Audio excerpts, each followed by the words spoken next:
Guys कैसे हो आप लोग। स्वागत है आपका फिनटेक्स प्रो के एक और इन्फॉर्मेटिव सेशन में, जहां पर हम डिस्कस करने वाले हैं कि एक ऑनलाइन सेलर जो कि मल्टीपल मार्केट प्लेस में सेल करता है उसके लिए कंप्लीट जीएसटी की गाइड आज हम डिस्कस करेंगे। कैसे आपको टीसीएस कंप्यूट करना होता है, जीएसटी की कंपटीशन आपको कैसे करनी होती है, अपनी जीएसटीआर 1 कैसे फाइल करनी होती है, जीएसटीआर 3 भी कैसे फाइल करनी होती है, कैसे अपने टीसीएस के क्रेडिट को क्लेम करना होता है। और स्पेसिफिकली मैं उस सिचुएशन की बात कर रहा हूं जब आप मल्टीपल मार्केट प्लेस पर काम कर रहे हैं ऑनलाइन, यानी आप अमेजोन पे काम कर रहे हैं, उसके साथ साथ फ्लिपकार्ट पे भी काम कर रहे हैं और साथ में मीशो पे भी काम कर रहे हैं। आज स्पेसिफिकली 3 मार्केट प्लेस पे हमारा फोकस रहने वाला है, अमेजोन, फ्लिपकार्ट एंड मीशो। इन तीनों की कंबाइंड कॉम्पिटिशन आपको मैं सिखाने वाला हूं, कैसे आपको कॉम्पिटिशन बनानी है और कैसे आपको उसकी डिटेल जीएसटी की गाइड दूंगा कि कैसे आपको जीएसटी कंप्यूट करना होता है और कैसे अपनी करेक्टली जीएसटी की रिटर्न फाइल करनी होती है as per GST laws and provision के अकॉर्डिंग। हे गाइस, मैं हूं विवेक फ्रॉम फिनटेक्स प्रो, जहां पर हम बात करते हैं फाइनेंस एंड टैक्सेशन की। And without any further do, let's get started.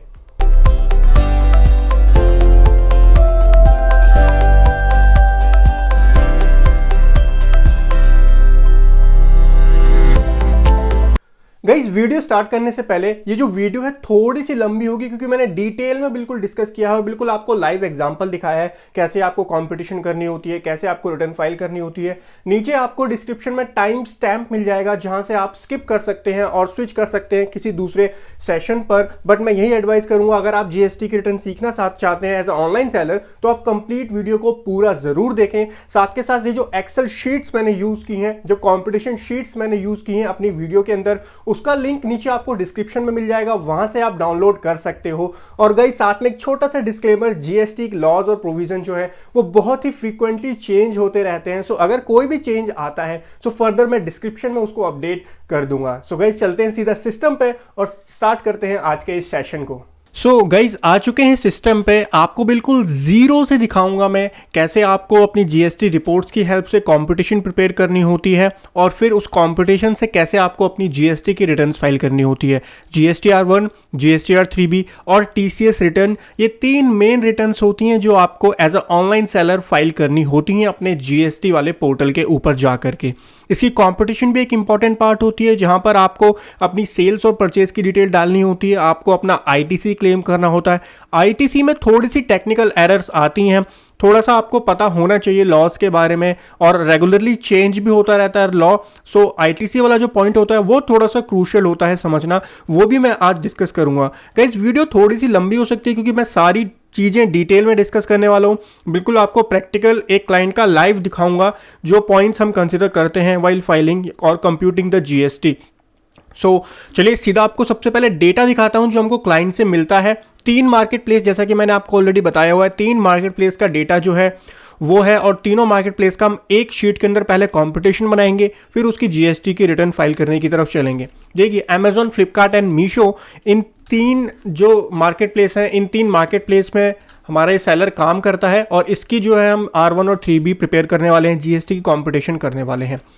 देखिए, अमेजोन में सबसे पहले चलते हैं। अमेजोन में आपको 2 रिपोर्ट्स मिलती हैं, एक B2C रिपोर्ट होती है, एक B2B रिपोर्ट होती है। हाउएवर, ये जो हमारा क्लाइंट है इसने कोई भी B2B सेल नहीं की है ड्यूरिंग द पीरियड, और ये मैं कौन से पीरियड की आपको बता रहा हूँ, Feb 2021 की आपको मैं करके दिखा रहा हूँ।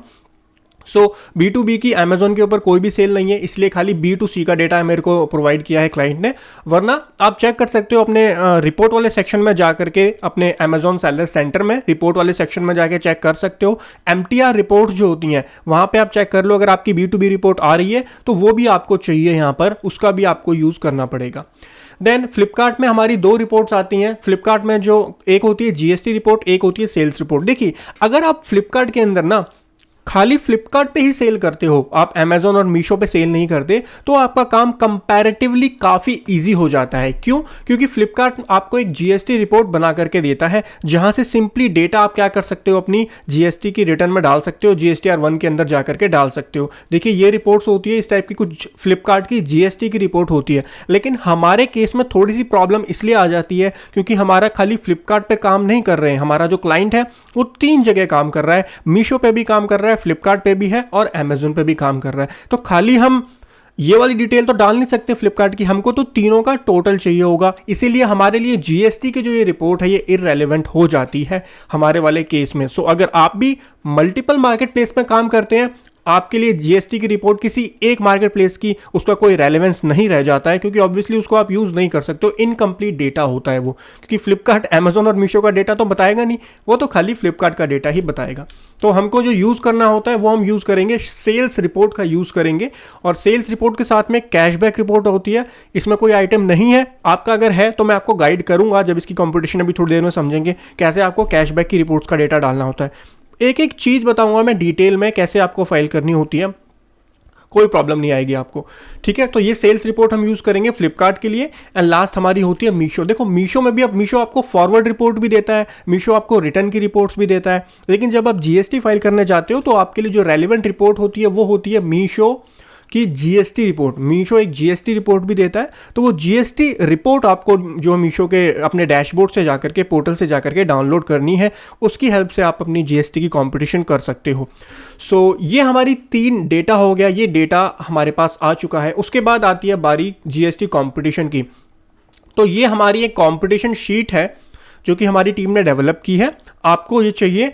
सो नीचे मैंने इसका लिंक दिया हुआ है, वहाँ पर जाकर के आप डाउनलोड कर सकते हो ये वाली कंपटीशन शीट, और काफ़ी अच्छी शीट है। इसमें आप मल्टीपल मार्केट प्लेस का डेटा डाल सकते हो और फ्यूचर के लिए भी आपकी इन्फॉर्मेशन सेव हो जाएगी, और बहुत अच्छे से एनालाइज कर देती है ये हमारी शीट, पूरा अच्छे से काम करती है। इसके मैं थोड़ा सा आपको समझाता हूँ कि शीट के अंदर क्या क्या है। देखिए बेसिकली आपकी सेल्स रिपोर्ट है, परचेज की डिटेल आती है, फिर आपका 3B का डेटा यहाँ पर जनरेट होता है, ऑटोमेटिकली जनरेट होता है वो, और R1 का डेटा भी ऑटोमेटिकली जनरेट होता है। TCS कितना आपको मिलेगा ये इन्फॉर्मेशन भी आपको इस शीट के अंदर से मिल जाएगी। तो काफ़ी अच्छी शीट है ये, आप इसको यूज़ कर सकते हो, और हम भी इसी शीट का यूज़ करते हैं। मैं भी आपको यही शीट यूज़ करके दिखाने वाला हूँ। ये हमारी सेल्स की डिटेल है, और ऊपर देखो आपको इन्फॉर्मेशन में थोड़ा जूम इन करके दिखाता हूँ। Marketplace, invoice number, invoice date, client name, GST number क्या है, period, financial year, nature, transaction type, destination, मतलब बहुत सारी डिटेल है जो हमको जीएसटी फाइल करने के टाइम पे काम आएगी। मैं एक एक डिटेल आपको अभी भर के दिखाने वाला हूँ। उसके बाद नेक्स्ट हमारा परचेज है। परचेज की डिटेल मैंने ऑलरेडी यहाँ पर डाली हुई है, और कैसे डाली है परचेज की डिटेल वो मैं आपको भी थोड़ी देर में गाइड करूँगा। परचेज की डिटेल मैंने कहाँ से पिक की है ये भी आपको बताऊँगा। नेक्स्ट है 3B और R1, ये हमारा ऑटोमेटिकली बन जाएगा, यहाँ पर हमको ज़्यादा कुछ मेहनत करने की ज़रूरत नहीं पड़ेगी। चलिए गाइस करते हैं सेशन स्टार्ट। सबसे पहले सेल्स की डिटेल को डालते हैं यहाँ पर। अब सेल्स हमको तीन मार्केट प्लेस है हमारा एक अमेजोन है, एक फ्लिपकार्ट है एंड एक मीशो है। सो हमारे 3 मार्केट प्लेस हैं, इन तीनों मार्केट प्लेस की डिटेल हमको डालनी पड़ेगी, इन तीनों मार्केट प्लेस की सेल्स हमको डालनी पड़ेगी। तो एक एक की सेल्स जो है वो यहाँ पर हम एंटर करते हैं। सबसे पहले अमेजोन की डिटेल को यहाँ पर एंटर करते हैं। बिल्कुल गाइस एक्यूरेट मेथड बता रहा हूँ, एज पर लॉ कैसे आपको फाइल करनी होती है वो सारी चीज़ें आपको बता रहा हूँ, ठीक है। अमेजोन पे आओ सबसे पहले। तो ये हमारा डेटा है, अमेजोन पे हम गए। अमेजोन में B2C का डेटा है, अगर आपके पास B2B का डेटा है वो भी आप डाल सकते हो। सो अमेजोन पे देखो ज़्यादा इन्वॉइसेस तो नहीं है, 3 इन्वॉइसेस हैं। तो जो डिटेल हमको चाहिए वो हम डालते हैं। सबसे पहले हमको मार्केट प्लेस डालना है। सो मैंने मार्केट प्लेस डाल दिया अमेजोन। इनवॉइस नंबर हम यहाँ से कॉपी कर लेते हैं। इस यहाँ भी मैं थोड़ा सा जूम इन करता हूँ सो दैट आपको अच्छे से दिखे शीट के अंदर। और ये शीट तो काफ़ी बड़ी होती है, खैर अमेजोन का डेटा जो होता है ये तो काफ़ी डिटेल्स होती हैं। जो हमारे लिए रेलिवेंट डिटेल है खाली वही हम पिक करेंगे यहाँ से, ठीक है। सो ठीक है। इनवॉइस नंबर हम यहाँ से कर लेते हैं, कॉपी करके यहाँ पर पेस्ट कर देते हैं, कॉपी करके यहाँ पर पेस्ट कर देते हैं। उसके बाद हमारी इनवॉइस की डेट ये है, इसको भी कॉपी करके यहाँ पर पेस्ट कर देते हैं। और ठीक है, क्लाइंट नेम क्या है, क्लाइंट नेम कुछ नहीं आएगा क्योंकि ऑब्वियसली B2C सेल है, तो आप यहाँ पर सिंपली नॉट एप्लीकेबल कर सकते हो। और जीएसटी नंबर देन देखिए, जीएसटी नंबर भी कुछ नहीं आएगा क्योंकि B2C सेल है, तो जो सेलर है, जो बायर है, उसका जीएसटी नंबर तो अवेलेबल होता ही नहीं है B2C सेल के अंदर, और इसकी रिक्वायरमेंट भी नहीं होती है, तो नॉट एप्लीकेबल कर दो। पीरियड हमारा है फैब मंथ की रिटर्न है ये, एंड 2020 एंड 21 फैब 2021 की रिटर्न हम फाइल करना सीख रहे हैं। नेचर क्या है, नेचर हमको यहीं पर मिल जाएगा। ये देखिए 2 सेल्स हैं और 1 रिफंड है, ठीक है। तो जो भी स्टेटस है वो स्टेटस आप कॉपी करके यहाँ पर, मैं पेस्ट एज वैल्यू करता हूँ, मैं आपको बता देता हूँ पेस्ट एज वैल्यू कैसे करना होता है। आप Ctrl+Alt+V करेंगे तो वहाँ से पेस्ट एज वैल्यू आप कर सकते हैं, ठीक है। इसको यहाँ पर एंटर कर दीजिए। उसके बाद ट्रांजैक्शन टाइप में देखो, ट्रांजैक्शन टाइप हमारा क्या है, अच्छा ट्रांजैक्शन टाइप ये है, सॉरी ये हमारा ट्रांजैक्शन टाइप है, और नेचर हमारा होगा ये B2C, this is our nature, ठीक है। उसके बाद डेस्टिनेशन पे आ जाओ जी। डेस्टिनेशन आपको कहाँ मिलेगी, डेस्टिनेशन मतलब डिलीवरी स्टेट, गुड्स के केस में जहाँ आप डिलीवरी करते हो वो आपकी प्लेस ऑफ सप्लाई होती है। अगर प्लेस ऑफ सप्लाई जो है जीएसटी के अंदर एक कंसेप्ट आता है प्लेस ऑफ सप्लाई का। सो अगर आप गुड्स डिलीवर कर रहे हो तो गुड्स डिलीवरी वाले केस में बिल टू शिप टू का एक कंसेप्ट होता है। कहने का मतलब बिल, मान लीजिए एक मुंबई के किसी पर्सन ने बिल कराया लेकिन जो गुड्स डिलीवर हुई हैं वो बिहार के किसी स्टेट में हुई हैं, तो उस केस में आपकी सेल्स कहाँ की मानी जाएगी, मुंबई की या बिहार की? बिहार की सेल मानी जाती है। इसको bill to ship to concept बोलते हैं। कहने का मतलब जहाँ पर गुड्स डिलीवर हुई हैं वो हमारा फाइनल जो है प्लेस ऑफ सप्लाई माना जाता है। सो इसमें देखो आपको लास्ट यहाँ पर मिल जाएगा आपका शिप टू, ये रहा ship to city, ship to state चाहिए बेसिकली। सो तमिलनाडु हमारा शिप टू स्टेट है। इसको कॉपी करके आप यहाँ पर क्या कर दो, पेस्ट एज वैल्यू कर दो। सो ये हमारी डेस्टिनेशन आ गई। HSN कोड देखो मिल जाएगा। HSN कोड की बात आई है तो मैं आपको एक्सप्लेन कर ही देता हूँ। देखिए HSN कोड जो है मैंडेटरी हो गया है 1 अप्रैल 2021 से। सभी इनवॉइसेस पर आपको HSN कोड डालना है। तो जब भी आप लिस्टिंग कर रहे हैं ध्यान रखें आप लिस्टिंग के टाइम पर ही HSN कोड जो है वो मेंशन कर दें अपनी उस प्रोडक्ट के ऊपर। ठीक है, छोटी छोटी बातें गाइज, आपको बहुत कुछ सीखने को मिलेगा आज के सेशन में। बोर मत होना क्योंकि सीख के तो पक्का आप जाओगे बहुत सारी चीज़ें। क्वांटिटी 1 होगी, क्वांटिटी 1, अच्छा रिफंड की कोई क्वांटिटी नहीं होती, 0। टैक्सेबल अमाउंट, अब टैक्सेबल अमाउंट आपको इसी के अंदर मिल जाएगा। टैक्सेबल अमाउंट आपको कहाँ मिलेगा, देखो जी टैक्सेबल अमाउंट देख लेते हैं कहाँ पर है।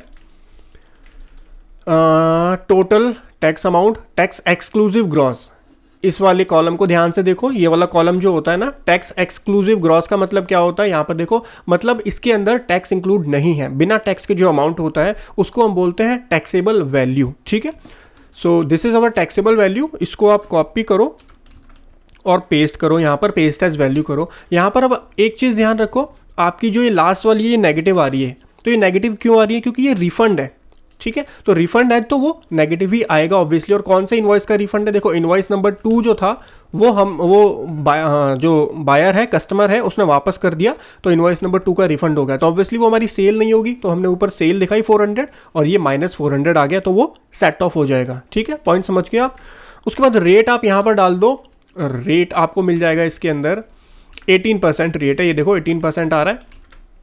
सो 18 आप यहाँ पर लिख सकते हो, दिस इज अवर रेट। अब उसके बाद IGST, CGST, SGST, invoice amount और TCS मैं बताता हूँ कैसे कैलकुलेट करना है। आप यहाँ से लेना चाहते हो आप यहाँ से भी ले सकते हो, लेकिन आप यहाँ से मत लो। मैं आपको इसकी बिल्कुल सिंपल तरीके से आपका इसके अंदर कैलकुलेशन कर लेंगे। पहले सारे जो मार्केट प्लेस है उनकी डिटेल डाल लेते हैं। बस हमको टैक्सेबल अमाउंट और रेट मिल गया ना यार, मैं आपको सिंपली बताऊँ, टैक्सेबल अमाउंट मिल गई आपको, रेट मिल गया आपको। आप IGST, CGST, SGST नहीं निकाल सकते, कितनी आसानी से निकाल सकते हो। अगर सेम स्टेट में हुआ है तो CGST और SGST लगा दो, अगर डिफरेंट स्टेट है मतलब इंटर स्टेट है तो IGST लगा दो। अभी उसको एक्सप्लेन करूंगा कैसे निकालना, बहुत इजी पॉइंट होता है। इनवॉइस अमाउंट तो सिंपली टोटल हो जाएगा सबका, और TCS कैसे निकालोगे वो भी अभी थोड़ी देर में आपको मैं एक्सप्लेन कर देता हूँ। ठीक है, अमेजोन का डेटा हमने यहाँ पर डाल दिया।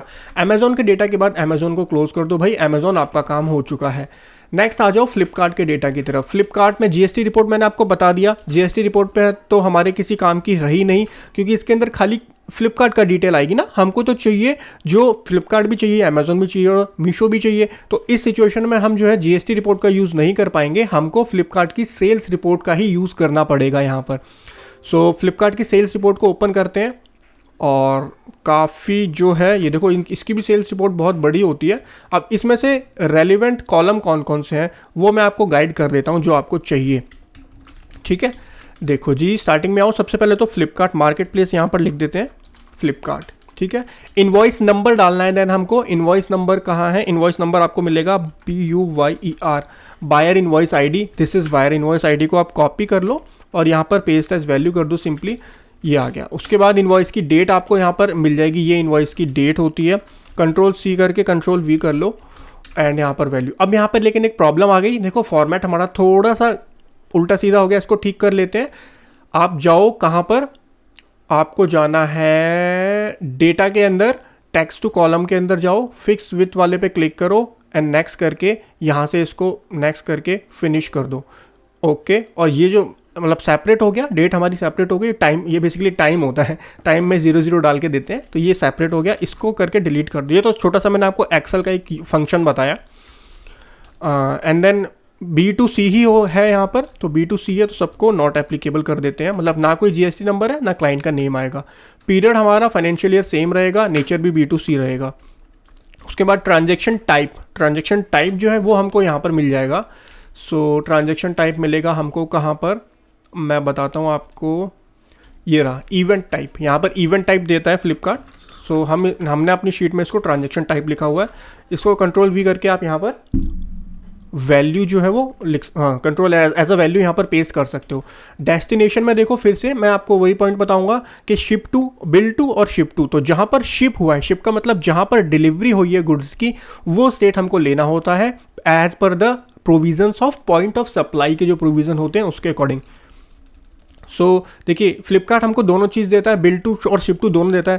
देखो वैसे 99% केस में ना, आप एक पॉइंट समझो, 99% केस में, मैं थोड़ा जूम इन करूँ, 99% केस में आपका बिल टू और शिप टू सेम ही रहेगा। बिल टू स्टेट और शिप टू स्टेट सेम ही रहेगा। फ्लिपकार्ट हमको अलग अलग देता है, अमेजोन में तो खाली हमको शिप टू स्टेट दिया होता है, बिल टू स्टेट की वहाँ पर कोई बात ही नहीं होती है। लेकिन फ्लिपकार्ट में देखो बिल टू भी दे रखा है और यहाँ पर ये कस्टमर का डिलीवरी स्टेट भी दे रखा है। तो ये होता है हमारा शिप टू, जहाँ पर गुड्स को शिप किया गया है, GST में इसको बोलते हैं शिप टू। और ये होता है हमारा बिल टू, बिल हमने इस स्टेट में किया है, ठीक है। So bill to ship to वाला जब कंसेप्ट आता है, so as per the rule of point of supply, जो आपका जहाँ पर गुड्स फाइनल डिलीवरी हुई है, यानी शिप टू स्टेट जो है वो हमारा प्लेस ऑफ सप्लाई जो है माना जाता है उस स्टेट में आपने सेल की है। तो आप कौन सा लो, कस्टमर का डिलीवरी स्टेट लो। बाकी मैंने आपको क्या बताया, 99% देखो दोनों में ना सेम ही होता है। तो bill to ship to state बहुत कॉमनली चेंज नहीं होते। वो बात अलग है, कभी कोई गिफ्ट भिजवा देता है ना, इधर के उधर गिफ्ट वगैरह भिजवा देते हैं, वो अलग सिचुएशन होती है। बाकी नॉर्मली बिल टू और शिप टू स्टेट सेम ही रहता है। सो फिर भी नेवरदलेस हमको तो अपना कंसेप्ट क्लियर करना है। सो हम डिलीवरी स्टेट यहाँ पर लेना है। पॉइंट इज दिस कि आपको डिलीवरी स्टेट यहाँ से कॉपी करना है, डेस्टिनेशन में आप यहाँ पर पेस्ट एज वैल्यू कर दो, Ctrl+Alt+V करके आप पेस्ट एज वैल्यू कर सकते हो। HSN कोड हमारा यही रहना चाहिए, HSN कोड दिया होगा, सर्च कर लेते हैं HSN। So this is HSN code 42024, same है। जो HSN कोड को यहाँ से कॉपी एंड पेस्ट कर लेते हैं। क्वांटिटी हमको दी होगी, सर्च कर लेते हैं QUAN, this is quantity. Quantity को भी कॉपी करके आप यहाँ पर पेस्ट कर लो। क्वांटिटी क्या हेल्प करती है, क्वांटिटी जब आप HSN वाइज रिपोर्ट बनाते हो तो वहाँ पर आपको जो है क्वांटिटी हेल्प करती है, GSTR1 में हेल्प करेगी, वहाँ पर क्वांटिटी का यूज़ होता है। टैक्सेबल अमाउंट देखो आपको यहाँ पर मिल जाएगा, यहाँ पर हम टैक्सेबल सर्च करेंगे तो मिल जाएगा। देखो ये रहा, अमेजोन वाली शीट में टैक्सेबल अमाउंट को क्या बोला गया था, बताओ मुझे। अमेजोन वाली शीट में टैक्सेबल अमाउंट को बोला गया था इन्होंने टैक्स एक्सक्लूसिव ग्रॉस, ध्यान आया आपको, टैक्स एक्सक्लूसिव ग्रॉस वहाँ पर बोला हुआ था। और यहाँ पर फ्लिपकार्ट वाली शीट में इन्होंने क्या बोला है, taxable value, final amount, final invoice amount minus taxes. तो ध्यान रखना आप करेक्ट वैल्यू ही लो, दोनों में से जो करेक्ट वाला कॉलम है उसी को। ये हमारा फ्लिपकार्ट के अंदर करेक्ट वाला कॉलम होता है। मैंने अगर ओपन कर रखा होगा तो मैं आपको दिखाऊंगा, अभी नहीं, मैंने वो क्लोज कर दिया। सो देखिए फ्लिपकार्ट में आप इसको कॉपी कीजिए टैक्सेबल वैल्यू को और यहाँ पर पेस्ट कर दो, Ctrl+Shift+V, और इसको कन्वर्ट टू नंबर। फॉर्मेटिंग थोड़ी एज अ टेक्स्ट हमको फॉर्मेटिंग दी होती, तो फॉर्मेटिंग थोड़ा सा ठीक कर लेना, कन्वर्ट टू नंबर्स में इसको कर लेंगे हम, ठीक है। और फिर इसको रुपीज़ में कर देते हैं, होम पे जा करके, और ये रुपीज़, ये हमारी टैक्सेबल वैल्यू आ गई। रेट सेम होगा क्योंकि HSN कोड सेम है। फिर भी एक बार चेक कर लेते हैं, 18% ही होना चाहिए हमारा rate. Just a second, IGST rate, अच्छा नहीं, कुछ केस में 12% भी है और कुछ केस में 18% भी है, कुछ केस में 12% भी है, कुछ केस में 18% भी है। बट ऐसा कैसे हो गया जब HSN कोड अगर सेम है, एक सेकेंड रुको, अब यही तो गड़बड़ होती है ना, GST में कुछ और लिखा होता है और इनकी रिपोर्ट्स कुछ और बता रही होती हैं। देखो HSN कोड जब 4202 है, HSN कोड सेम है, तो GST का रेट कैसे चेंज हो रहा है तो अब ये चीज़ होती है यहाँ पे। देखो अब क्या फॉलो करें हम, ठीक है। तो अभी GST का जो रिपोर्ट है, मतलब सॉरी, जो ये फ्लिपकार्ट की रिपोर्ट है, यहाँ से ही डेटा लेते हैं। बट देखो HSN कोड जो होता है, रेट भी हमारा HSN कोड वाइज ही डिफाइन होता है। सो 18% जो है वो हमारा करेक्ट रेट होना चाहिए। बट इसमें कुछ केसेस में अलग अलग है, बट हम यहीं से ले लेते हैं चलो rate, but that is not the correct rate, मैं बोल रहा हूँ आपको। देखिए प्लस करेंगे हम क्या, IGST रेट प्लस करेंगे हम CGST का रेट एंड प्लस करेंगे हम SGST का रेट। सो ये 12% जो है वो हमारा क्या आ जाएगा बोलो, मतलब जो भी रेट, मतलब टोटल आ गया। ये हमने किया क्या, बेसिकली मैं आपको समझाता हूँ ये मैंने किया क्या है। हमारे पास जो दिया हुआ है फ्लिपकार्ट की रिपोर्ट में, ये देखिए IGST का रेट अलग दिया हुआ है, CGST का रेट अलग दिया हुआ है और SGST का रेट अलग दिया हुआ है। मैंने अब अगर इन तीनों को, अब या तो IGST लगेगा या CGST लगेगा या SGST लगेगा, सो मैंने तीनों को ऐड कर दिया, तो तीनों को ऐड करके मेरा फाइनल रेट ही आएगा, ठीक है। क्योंकि अगर ये लगा है तो ये दोनों जीरो होंगे, तो ऑब्वियसली कोई फर्क पड़ेगा नहीं। अगर मेरा CGST SGST लगा है तो IGST जीरो होगा, तो वहाँ पर कोई फर्क नहीं पड़ेगा। जैसे ये केस देख लो, यहाँ पर CGST लगा है, SGST लगा है और IGST जीरो है, ठीक है। तो तीनों को मैंने ऐड कर दिया, सिंपली तीनों को ऐड करा तो वो मेरा क्या आ गया, यहाँ पर निकल करके फाइनल रेट निकल करके आ गया, ठीक है। सो इस फाइनल रेट को आप क्या करो, कॉपी कर लो और यहाँ पर पेस्ट एज वैल्यू कर लो। पेस्ट एज वैल्यू हो गया, ठीक है। रेट हमारा यहाँ पर आ गया। बाकी डिटेल तो अभी हम 2 मिनट में निकाल लेंगे। बाकी ये IGST CGST निकालना तो बस 2 मिनट का काम है, वहाँ पे कोई दिक्कत वाली बात नहीं आती। बाकी आप चाहो तो यहाँ से कॉपी कर सकते हो। देखो मैं आपको बता देता हूँ, अगर आप चाहो ना, इफ़ यू वांट, सो आप, ये दिख रहा है आपको IGST अमाउंट दिख रही है, IGST अमाउंट को कॉपी कर लो, इस वाली फिगर को कॉपी कर लो और कहाँ अपनी उसमें पेस्ट कर दो। CGST यहाँ से कॉपी करके पेस्ट कर दो, सॉरी CGST अमाउंट ये यहाँ से कॉपी करके पेस्ट करो, SGST अमाउंट ये है, यहाँ से कॉपी करके आप वहाँ पर पेस्ट कर दो।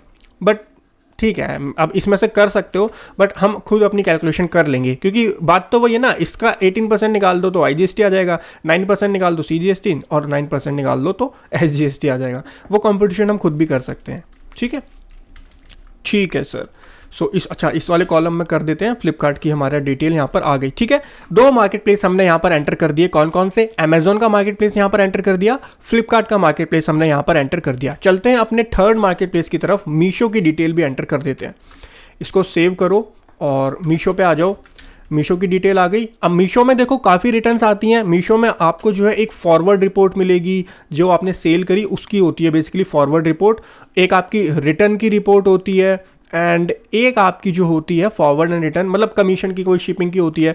GST में जो एक GST की रिपोर्ट आती है मीशो के ऊपर, GST रिपोर्ट करके आता है, GST इन्वॉइसेस करके आता है बेसिकली। सो वो वाली रिपोर्ट जो होती है वो यहाँ पर यूज़ की जाती है मीशो के अंदर। सो ये GST वाली जो रिपोर्ट है इसको ओपन करते हैं सबसे पहले। फॉर्मेटिंग देखो, सबकी रिपोर्टिंग का फॉर्मेट अलग अलग होता है। मीशो हमको अलग तरीके की रिपोर्ट देगा, फ्लिपकार्ट अलग तरीके की रिपोर्ट देगा और अमेजोन अलग तरीके की रिपोर्ट देगा। हम कर क्या रहे हैं, सबकी फॉर्मेटिंग सेम करके लेके आ रहे हैं, जिससे हम अपने काम को ईजी बना सकें, ठीक है। अब मीशो पे आ जाओ। मीशो में मैं सबसे पहले यहाँ पर एंटर कर देता हूँ मीशो का डिटेल है। इनवॉइस नंबर क्या है, तो सब ऑर्डर नंबर आप डाल सकते हो, क्योंकि इनवॉइस नंबर आपको शीट के अंदर नहीं देता है मीशो। इनवॉइस नंबर अगर आपको देखना है तो इनवॉइस नंबर यहाँ पर आपको मिलेगा ही नहीं, तो ऑर्डर नंबर हम लिख लेते हैं। अच्छा, ये हम क्यों लिखते हैं इनवॉइस नंबर, ऑर्डर नंबर? कल को हमको वेरीफाई करना हो कोई चीज़, चेक करनी हो कोई चीज़, तो हम चेक कर सकते हैं कि हमने GST में उसका क्या ट्रीटमेंट किया था, ठीक है। उसके बाद इनवॉइस की डेट तो हमको मिल जाएगी, तो ऑर्डर की डेट ही ले लेते हैं। वेरिफिकेशन, ये रही ऑर्डर की डेट, ऑर्डर डेट यहाँ पर कॉपी करके पेस्ट एज, ये भी वैल्यू कर दो आप। सो ऑर्डर की डेट आ जाएगी और उसके बाद ये भी सारा B2C की सेल होती है। सो इसको भी ड्रैग ड्रॉप, और फरवरी है, एक सेकंड रुको, फरवरी 2021 B2C एंड कंट्रोल D कर दो, ठीक है। ये हो गया। उसके बाद ट्रांजेक्शन टाइप आपको यहाँ मिल जाएगा सबसे पहले, कि वो इनवॉइस है, क्रेडिट नोट है कि डेबिट नोट है, क्रेडिट नोट है कि इनवॉइस है, क्या है वो आपको यहाँ पर मिल जाएगा। एज अ वैल्यू आप यहाँ पर पेस्ट कर दो, ठीक है। देन अब आओ टैक्सेबल वैल्यू ढूंढो। यहाँ पर आपको टैक्सेबल वैल्यू चाहिए। सो टैक्सेबल, मैं थोड़ा जूम इन करता हूँ, यहाँ पर भी थोड़ा सा जूम इन करते हैं। अब देखो टैक्सेबल वैल्यू आपको कहाँ मिलेगी। ये है हमारा प्रोडक्ट की टैक्सेबल वैल्यू, ये है डिलीवरी की टैक्सेबल वैल्यू। क्वेश्चन आता है, क्या आपको डिलीवरी की टैक्सेबल वैल्यू भी यहाँ पर डालनी होती है? आंसर इज यस, आपको डिलीवरी की टैक्सेबल वैल्यू को भी कंसिडर करना होता है। सो इन दोनों को ऐड करना होता है, तो वो आपकी फाइनल जो है टैक्सेबल वैल्यू आती है, जिसके ऊपर आपका GST निकाला जाता है कि कितना GST है। और GST देखो इन्होंने प्रोडक्ट के ऊपर इतना निकाला हुआ है और डिलीवरी के ऊपर इतना निकाला हुआ है, ठीक है। सो हम क्या करते हैं, इन दोनों के बीच में एक कॉलम ऐड कर लेते हैं, इन दोनों को ऐड कर देते हैं। सबसे पहले तो टैक्सेबल वैल्यू एंड ये डिलीवरी की टैक्सेबल वैल्यू एंड ये हो गया, तो ये हमारी टैक्सेबल वैल्यू आ गई। अच्छा, यहाँ पर भी कुछ फिगर्स माइनस में आ रही होंगी, तो कौन सी है माइनस वाली फिगर्स? रिटर्न्स होती हैं। जो रिटर्न्स होती हैं वो फिगर हमारी माइनस में आएगी, क्योंकि ऊपर देखो वो प्लस में होगा, ऊपर वो सेल प्लस में होगी और नीचे वो सेल माइनस में हो जाती है, ठीक है। मतलब रिफंड हो गया तो माइनस हो गया ना वो, ऑब्वियसली। देखो स्टार्टिंग में क्रेडिट नोट होगा, ये देखो दिख रहा है आपको, क्रेडिट नोट, क्योंकि ये क्रेडिट इनवॉइस है इसीलिए ये फिगर माइनस में आती है, ठीक है। सो एक काम करते हैं, अपनी जो टैक्सेबल वैल्यू निकल के आई है, टैक्सेबल वैल्यू को, मीशो की टैक्सेबल वैल्यू को भी कॉपी करके यहाँ पर पेस्ट कर लो, ये यहाँ पर पेस्ट कर लो, ठीक है।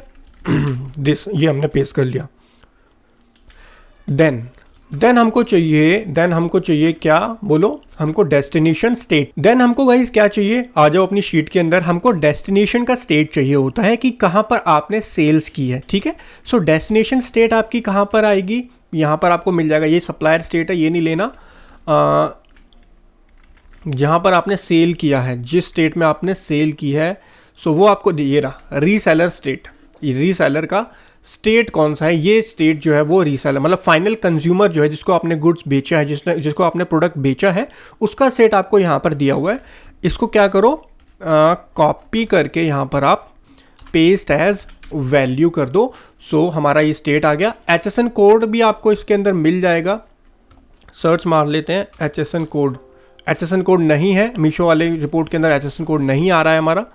रेट तो मिल जाएगा, रेट तो इसके अंदर होगा, एक सेकेंड रेट देखते हैं। GST का रेट 18% है, ठीक है। सो GST का रेट यहाँ से कॉपी करके पेस्ट कर देते हैं। GST का रेट ये हमने यहाँ पर पेस्ट कर दिया। उसके बाद हमारा HSN कोड देखो कर देते हैं हम drag drop, HSN code same ही होगा और हमारी सारी डिटेल्स आ चुकी हैं 18%। अब हमारा काम रह गया बस क्या निकालना है हमको, IGST, CGST, SGST, invoice amount, TCS। ये हम कैलकुलेशन से भी निकाल सकते हैं, बहुत सिंपल कैलकुलेशन होती है इसकी। चलिए सो इसको भी क्लोज कर देते हैं। हमने सारी डिटेल्स जो है वहाँ से यहाँ पर लेकर के आ गए हैं। अब एक पहले से इसमें एक छोटी सी ना करेक्शन करते हैं, करेक्शन। अब करेक्शन की क्या ज़रूरत पड़ी, देखो डेस्टिनेशन वाले स्टेट में जाओ, यहाँ पर फिल्टर्स लगाओ, यहाँ पर ना कुछ गड़बड़ होगी, इनको ठीक करना पड़ेगा हमको। जैसे कि स्टेट्स के नेम होते हैं कई बार ना डबल हो जाते हैं, कई बार मिस स्पेल होते हैं, अमेजोन पे कुछ और लिखा होता है, फ्लिपकार्ट पे कुछ और लिखा होता है, उत्तर प्रदेश होगा कहीं पे यूपी होगा, तो वो छोटी छोटी एरर्स होती हैं जो स्टेट में आती हैं, तो उसको भी हम ठीक करना पड़ेगा। सबसे पहले अंडमान निकोबार, आंध्र प्रदेश, अरुणाचल प्रदेश, आसाम, बिहार, चंडीगढ़, दमन। सो गाइस सारे स्टेट जो है एक बार चेक कर लेते हैं कि कहीं कोई स्टेट डबल नहीं आ रहा है, 2 बार तो नहीं आ रहा। अंडमान निकोबार, आंध्र प्रदेश, अरुणाचल प्रदेश एंड आसाम, बिहार, चंडीगढ़, दमन दीव, दिल्ली, गोवा, गुजरात, हरियाणा, हिमाचल, जम्मू कश्मीर देखो ऊपर भी आया था शायद, जम्मू एक ये है, एक मेरे ख्याल से ऊपर आया था क्या, अंडमान नहीं, जम्मू कश्मीर नहीं आया था। सो एक ही बार है। झारखंड, कर्नाटका, केरला, मध्य प्रदेश, महाराष्ट्र, मेघालय, नागालैंड, उड़ीसा 2 बार आ गया देखो, उड़ीसा और उड़ीसा आ रखा है, तो इसको ठीक करना पड़ेगा हमको। देखो ये एरर कहाँ पे आई है, फ्लिपकार्ट ने इसको बोला है उड़ीसा और जो मीशो है उसने उसको कुछ और ही बोला हुआ है। सो वो हमको ठीक करना पड़ेगा, ठीक है। सो वो ठीक हो गया। अच्छा यहाँ पर मैंने मीशो का नाम नहीं डाला मार्केट प्लेस में, मीशो डाल देते हैं एक बार, मीशो को ड्रैग ड्रॉप कर देते हैं, ठीक है। ये मीशो हो गया हमारा। अच्छा उड़ीसा हमने करेक्ट कर लिया, और मैं देख लेता हूँ अगर कोई और स्टेट भी हो जो इसी तरीके की जिसमें एरर आ रही हो, वो ठीक करनी पड़ेगी, क्योंकि एक स्टेट एक ही बार नाम आना चाहिए। दमन एंड दीव वैसे इसका कंप्लीट नेम होता है, अंडमान एंड निकोबार, दिल्ली, गोवा, हरियाणा, कर्नाटका, केरला, उड़ीसा, ठीक है। उड़ीसा देखो अब एक बार हो गया, पौंडीचेरी, पंजाब, राजस्थान, तमिलनाडु, तेलंगाना, त्रिपुरा, उत्तर प्रदेश, उत्तराखंड, वेस्ट बंगाल, ठीक है। अब हमारा डेटा जो है वो ठीक आ रहा है, स्टेट हमारे ठीक हो चुके हैं। अब आपको करना क्या है, जो आपका स्टेट है वो फिल्टर लगाना है सबसे पहले। तो इस क्लाइंट का स्टेट क्या है मेरा, मैं एक बार चेक कर लेता हूँ। कोई सी भी रिपोर्ट में मेरे ख्याल से महाराष्ट्र है, हाँ महाराष्ट्र स्टेट है। ये देखो सप्लायर का स्टेट कौन सा है, महाराष्ट्र है। सो मेरा ये जो क्लाइंट है इसका स्टेट महाराष्ट्र है। एक बार अमेजोन की रिपोर्ट में भी देख ही लेते हैं, वो तो आपकी अमेजोन की रिपोर्ट में भी दिख जाएगा कि आपका स्टेट कौन सा है, आपका GST नंबर कौन सा है, 27। सो 27 जो है वो महाराष्ट्र की डिटेल होती है। सो ठीक है, महाराष्ट्र, शिप फ्रॉम महाराष्ट्र, ठीक है। तो महाराष्ट्र जो है वो आपका स्टेट है, कहने का मतलब जो आपका स्टेट है जो आप सेल कर रहे हो वो महाराष्ट्र से कर रहे हो।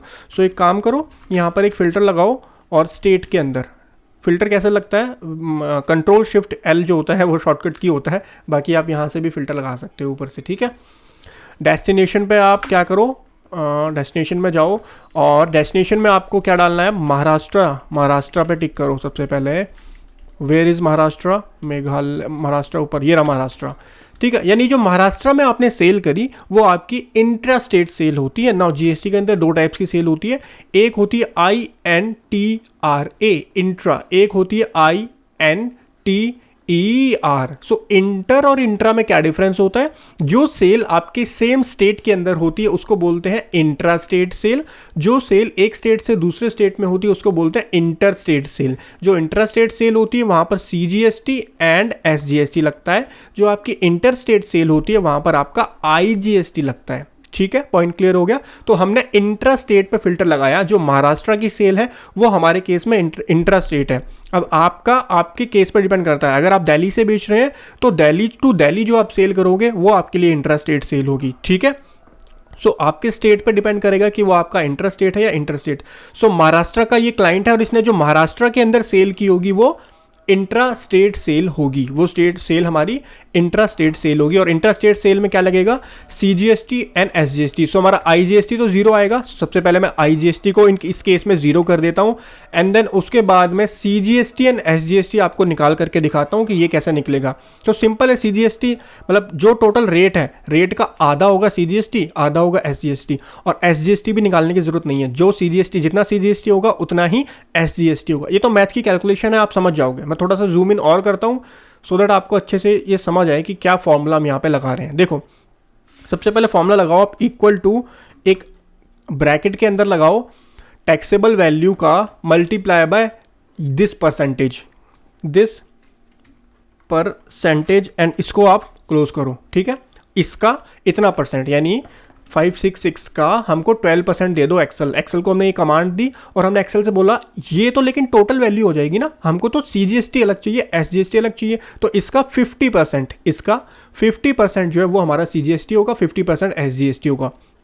सो इसका 50% या फिर डिवाइड हाफ भी कर सकते हो आप। ठीक है, सो 50% ये आ गया हमारा 33.96। पॉइंट क्लियर है? ये हमारा क्या आ जाएगा? CGST आ जाएगा और इसी तरीके से SGST। अब इसको क्या करो, नीचे जाके पूरे फॉर्मूले को ड्रैग एंड ड्रॉप कर दो। ठीक है, CGST निकल करके आ गया। अब क्या मैं SGST में ये फॉर्मूला लगाऊं? SGST में आप ये फॉर्मूला भी लगा सकते हो, वरना आप एक बात को समझो, जितना हमारा CGST होगा उतना ही तो हमारा SGST होगा। क्यों? क्योंकि अगर 12% रेट है तो 6% CGST लगा होगा उस पर और 6% SGST लगा होगा। तो 33.96 यहाँ पे आया तो 33.96 ही यहाँ पर आएगा। तो आप वो वाला फॉर्मूला सेम यहाँ पर दोबारा लगा भी सकते हो, या फिर सिंपल सा एक काम करो, सिंपल सा काम इक्वल टू दिस, जो वैल्यू ये आ रही है वही वैल्यू हमको SGST की चाहिए, और यही होता है जो CGST होता है वही SGST आपका होता है जब आप कोई सेल इनवॉइस बनाते हैं। ठीक है, सो गाइज ये महाराष्ट्र का तो हमने कर दिया, जो हमारी सेल महाराष्ट्र के अंदर हुई है, यानी जो इंट्रा स्टेट सेल है वहां पर हमने CGST और SGST अपना कंप्यूट कर लिया है बिल्कुल correctly as per the provisions of GST। उसके बाद आ जाओ, अब क्या करो, अब सारा सेलेक्ट कर लो, बस महाराष्ट्र का छोड़ दो, क्योंकि महाराष्ट्र का तो हमने GST कैलकुलेट कर लिया। सो महाराष्ट्र का छोड़ो और बाकी सारे स्टेट्स का यहाँ पर कैलकुलेट करो। पहले तो बात तो CGST जीरो करो और SGST तो चलो जितना ये है उतना ही कर देते हैं, वैसे SGST भी ज़ीरो ही होगा। पूरे को ड्रैग ड्रॉप कर दो। CGST और SGST तो हमारा ज़ीरो हो गया, इनको तो साइड करो, हमको निकालना है अब IGST। सो बहुत सिंपल है, जितना टैक्सेबल वैल्यू है उसका जितना रेट है इतना percentage. So this percentage would be our IGST and इसका पूरे का टोटल कर लो आप। ठीक है, सो हो गया, निकल चुका है CGST और SGST, बस इतना ही था। CGST SGST निकल गया। अब इनवॉइस अमाउंट निकाल लो। इनवॉइस अमाउंट कैसे निकालते हैं यार, अब ये भी मेरे को बताना पड़ेगा। टैक्सेबल वैल्यू में IGST ऐड कर दो, CGST ऐड कर दो और SGST ऐड कर दो और इस पूरे को ड्रैग एंड ड्रॉप कर दो। ठीक है, उसके बाद में TCS। अब TCS को समझ लो। TCS मैं समझा देता हूँ आपको कि TCS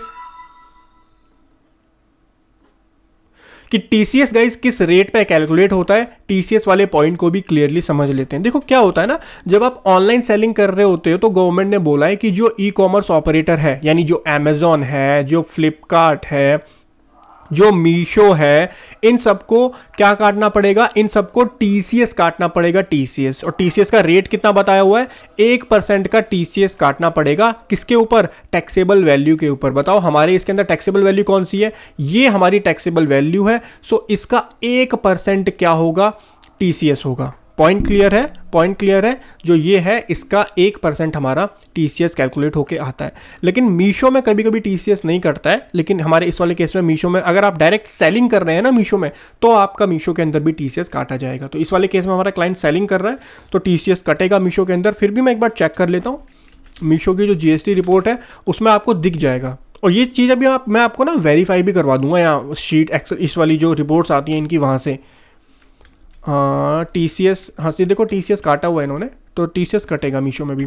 और कितना कटेगा वो तो देखो मैंने बता दिया आपको, टैक्सेबल वैल्यू दिस, और इसका कितना % लोगे आप, 1%। 1% निकाला आपने, ये आपका आ गया TCS की वैल्यू आ गई, ठीक है। अच्छा TCS की वैल्यू आ गई, सारी चीज़ें हमारी आ चुकी हैं, बेसिकली हमारा काम हो चुका है। सेल्स की डिटेल हमने सारी की सारी डाल दी है। फिर भी चलो आपको एक बार मैं वेरीफाई करवा देता हूँ। मीशो की शीट ओपन है, ठीक है, तो मीशो की शीट से मैं आपको वेरीफाई करवाता हूँ। मीशो की शीट में टैक्सेबल वैल्यू देखो कितना, सॉरी TCS कितना आ रहा है, यहाँ से लेकर के यहाँ तक हमारा पूरा नीचे तक करते हैं। TCS आ रहा है हमारा 792.45, यहाँ पे हमारी फिगर आ रही है 792.45 का हमारा क्या आ रहा है TCS। फिगर ध्यान रखो 792.45, ठीक है। अब अपनी शीट के अंदर आओ और मीशो के अंदर फिल्टर लगाओ सबसे पहले। ये तो सारा डेटा है, हमने तो मीशो का खाली वेरीफाई कर रहे हैं ना। वैसे ठीक होगा हमारा डेली का यही काम है, इसमें एरर नहीं होगी।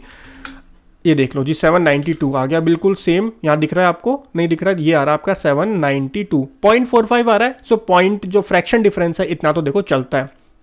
792 हमारी एग्जैक्ट अमाउंट TCS की मैच हो चुकी है, ठीक है। और मैच क्यों नहीं होगी, जब इसका 1% ही तो निकालना है, तो इन्होंने भी तो वही फॉर्मूला लगाया होगा और हमने भी वही फॉर्मूला लगाया है। सो कोई दिक्कत नहीं, हमारी कैलकुलेशन बिल्कुल ठीक होगी, कोई दिक्कत वाली बात नहीं है, ठीक है। बाकी चलो एक बार अमेजोन से भी आपका डेटा वेरीफाई करवा देते हैं। डेटा सेम ही होगा, दिक्कत वाली कोई बात ही नहीं है। अमेजोन से भी आपका मैं डेटा वेरीफाई करवा देता हूँ। अमेजोन में इनवॉइस की वैल्यू क्या है, इनवॉइस की वैल्यू देखो अमेजोन में इनवॉइस अमाउंट देखो कितना आ रहा है, 473 का आपका इनवॉइस अमाउंट आ रहा है अमेजोन का। ये देखो जी, देख लो जी 472.99, मतलब 1 पैसे का डिफरेंस, इतना पैसों का डिफरेंस तो चलता है, देखो रुपीज़ का डिफरेंस नहीं आना चाहिए। सो 472.99 का मतलब 473 हो गया। सो 473 और 473 बिल्कुल सेम अमाउंट हमारी यहाँ पर भी है। देख लो, मैं जूम इन कर देता हूँ, ये रही हमारी इनवॉइस की अमाउंट, ये हमारी इसकी शीट के अंदर है, ये शीट के अंदर आई थी और ये हमने कैलकुलेट की है। ध्यान रखना, ये हमने वहाँ से कॉपी पेस्ट नहीं करी, ये हमने कैलकुलेट की है। सो हमारी कैलकुलेशन बिल्कुल एक्यूरेट है, बिल्कुल करेक्ट हमारी कैलकुलेशन है। समझ गए आप पॉइंट को। सेल्स की कैलकुलेशन हमने कर ली है, ठीक है। अब चलते हैं नेक्स्ट, परचेजेस की डिटेल्स कैसे आपको डालनी होती है। देखो परचेज की डिटेल ना, एक तो आपने परचेज करते होगे जो आप प्रोडक्ट बेच रहे हो, उसको हम बोलते हैं ऑफलाइन परचेज करते हो आप। ऑफलाइन मान लीजिए आप बैग्स बेच रहे हो तो आप बैग्स मार्केट से लाके परचेज करते हो, या आप कोई भी प्रोडक्ट बेच रहे हो वो आप मार्केट से ला करके परचेज करते हो। सो B2B का अगर आप बिल लेते हो, यानी रजिस्टर्ड परचेज करते हो, B2B का बिल आप लेते हो उस परचेज पे, तो उस पर जो GST आएगा उसका आपको इनपुट मिलेगा। जैसे इस केस में ये देखो एक बिल है, ये वाला जो एंटर किया हुआ है, ये B2B परचेज है, ठीक है। सो ये बिल, सो ऑफलाइन जो परचेज होगी जिसपे GST आपने पे किया होगा, ऑब्वियसली B2B का बिल होगा, B2B का बिल है, ऑफलाइन परचेज है, उसकी डिटेल आपको यहाँ पर डालनी है। और एक होती है ऑनलाइन डिटेल्स आपको निकालनी होती है। ऑनलाइन कौन सी होती है, देखो अमेजॉन, फ्लिपकार्ट, मीशो पे आप बेच रहे हो तो आपसे ये सारे ना शिपिंग चार्ज करते हैं, शिपिंग फीस चार्ज करते हैं, और क्या चार्ज करते हैं, ये आपसे कमीशन चार्ज करते हैं, और क्या चार्ज करते हैं, ये कभी कभार आपसे लिस्टिंग फीस चार्ज करते हैं, और क्या चार्ज करते हैं, कभी कभी आपसे पेनल्टी चार्ज कर लेते हैं कभी कभी ये। सो ये सारी चीज़ें आपसे ये अमेजॉन, फ्लिपकार्ट, मीशो चार्ज करते हैं और इसका आपको बिल दे देते हैं। तो वो बिल आप सेपरेटली अलग अलग जगह से निकाल सकते हो, वरना आप GSTR 2A में चले जाओ, वहाँ पे आपको हर सबका डिटेल मिल जाएगी। तो मैंने ये जो डिटेल डाली है, बाकी से ये ऑफलाइन डिटेल है, ये ऑफलाइन डिटेल है, बाकी सारी जो डिटेल है ये और ये हमारी ऑनलाइन आपको मिलती है ना। ऑनलाइन कैसे आपको डिटेल देखनी होती है GST पोर्टल पे, मैं आपको गाइड कर देता हूँ। देखिए, आप GST पोर्टल पे जाओ, लॉगिन करो सबसे पहले। सो ये लॉगिन कर लेते हैं, एक सेकेंड, 423 426, सो ये आ गया। यहाँ पर आप रिटर्न डैशबोर्ड पे जाओ। सो हम कर रहे हैं अभी फैब मंथ का ना, सो फैब मंथ पे आ जाओ। फैब मंथ में अब आप मेरे से पूछोगे 2A से डेटा उठाएं, 2B से डेटा उठाएं। देखो ये सारी बातें ना थोड़ी सी कॉम्प्लेक्स हो जाती हैं, जीएसटी के प्रोविजंस आपको समझने पड़ेंगे। हम जीएसटी को आज ज़्यादा डिस्कस नहीं कर रहे हैं। सिंपली आपको बताऊं, अगर आप 2A को लेकर के चलोगे तो कंटिन्यूसली 2A को कंसिडर करो और कोई दिक्कत नहीं आएगी। ठीक है, आप कर सकते हो 2A को फॉलो। सो 2A में आप जाओ। यहाँ पर आपको दो चीज़ें दिखेंगी, अब ध्यान से देखो पॉइंट्स को। एक आपको देखेगा B2B इनवॉइसेस, एक आपको देखेंगे credit note and debit note, फिर अमेंडमेंट B2B और अमेंडमेंट। सो इन दोनों में मोस्ट कॉमनली डेटा नहीं होता है, फिर भी आप क्या करो, एक बार चेक कर लो कि भाई इनके अंदर कोई डेटा नहीं है। वैसे नहीं होगा, अमेंडमेंट कोई नहीं होती है इनवॉइसेस में, कोई अमेंडमेंट नहीं है। सो आपके लिए जो रेलिवेंट टैब्स होती हैं वो कौन सी होती हैं, ये वाली B2B इनवॉइस और डेबिट नोट और क्रेडिट नोट। B2B इनवॉइस को आप ओपन करो। यहाँ पे जो आपकी काउंटर पार्टी ने अपनी सेल्स के बिल्स दिखाए होंगे, यानी जो आपके लिए परचेज के बिल हैं, वो सारे बिल आपके यहाँ पर शो करेगा। देखो ये सारे बिल्स हैं। अच्छा एक और है आगे, ये बिल एक और है। तो देखो अमेजोन का भी यहाँ पर आ रहा है और फ्लिपकार्ट के भी यहाँ पर आ रहे हैं, और जो मीशो होता है ना, मीशो की कंपनी का नेम ये है फैशनियर टेक्नोलॉजी प्राइवेट लिमिटेड। ये मीशो की जो कंपनी है उसका नाम है। आपके पास मीशो से जो बिल आता होगा ना, वो मीशो के नेम, मीशो ब्रांड नेम है, जो कंपनी का नाम है वो फैशनियर टेक्नोलॉजीज प्राइवेट लिमिटेड है। ठीक है, तो मीशो का भी बिल आ गया, अमेजोन का भी आ गया एंड फ्लिपकार्ट का भी, सारे बिल्स आ गए। इसके अलावा एक दो ऑफलाइन बिल थे, वो भी यहाँ पर शो कर रहे हैं। ठीक है, तो वो यहाँ से आपको डिटेल कहाँ डालनी होती है, इस शीट के अंदर आप सारी डिटेल्स एंटर कर सकते हो। कंप्यूटेशन के लिए क्योंकि कंप्यूट करना पड़ेगा ना आपको, सेल्स में परचेज की जब जीएसटी माइनस करोगे तभी तो आपकी फाइनल वैल्यू निकल करके आएगी। देन उसके बाद में डेबिट नोट और क्रेडिट नोट, ये भी आपके लिए इंपॉर्टेंट है, क्योंकि कोई जो सेल्स रिटर्न होती है ना, सेल्स रिटर्न के ऊपर जो आपको डेबिट नोट और क्रेडिट नोट इशू करते हैं ये, सो ये आपका 34 रुपीज़ का एक इन्होंने क्रेडिट नोट इशू किया। अब क्रेडिट नोट को आपको माइनस करना होता है, पॉइंट को समझ रहे हो, वो तो आपकी परचेज हो गई, ये परचेज रिटर्न है ना, ये परचेज रिटर्न हो गई, परचेज में से ये माइनस होगा। ठीक है, सो ये जो अमाउंट है देखो मैंने माइनस में दिखाई हुई है, थोड़ा जूम इन करके दिखाता हूँ। ये देखो ये वाला इनवॉइस है वो क्रेडिट नोट, ये जो लास्ट में है ना, this is our credit note, और ये देखो माइनस में फिगर दिखाई हुई है मैंने।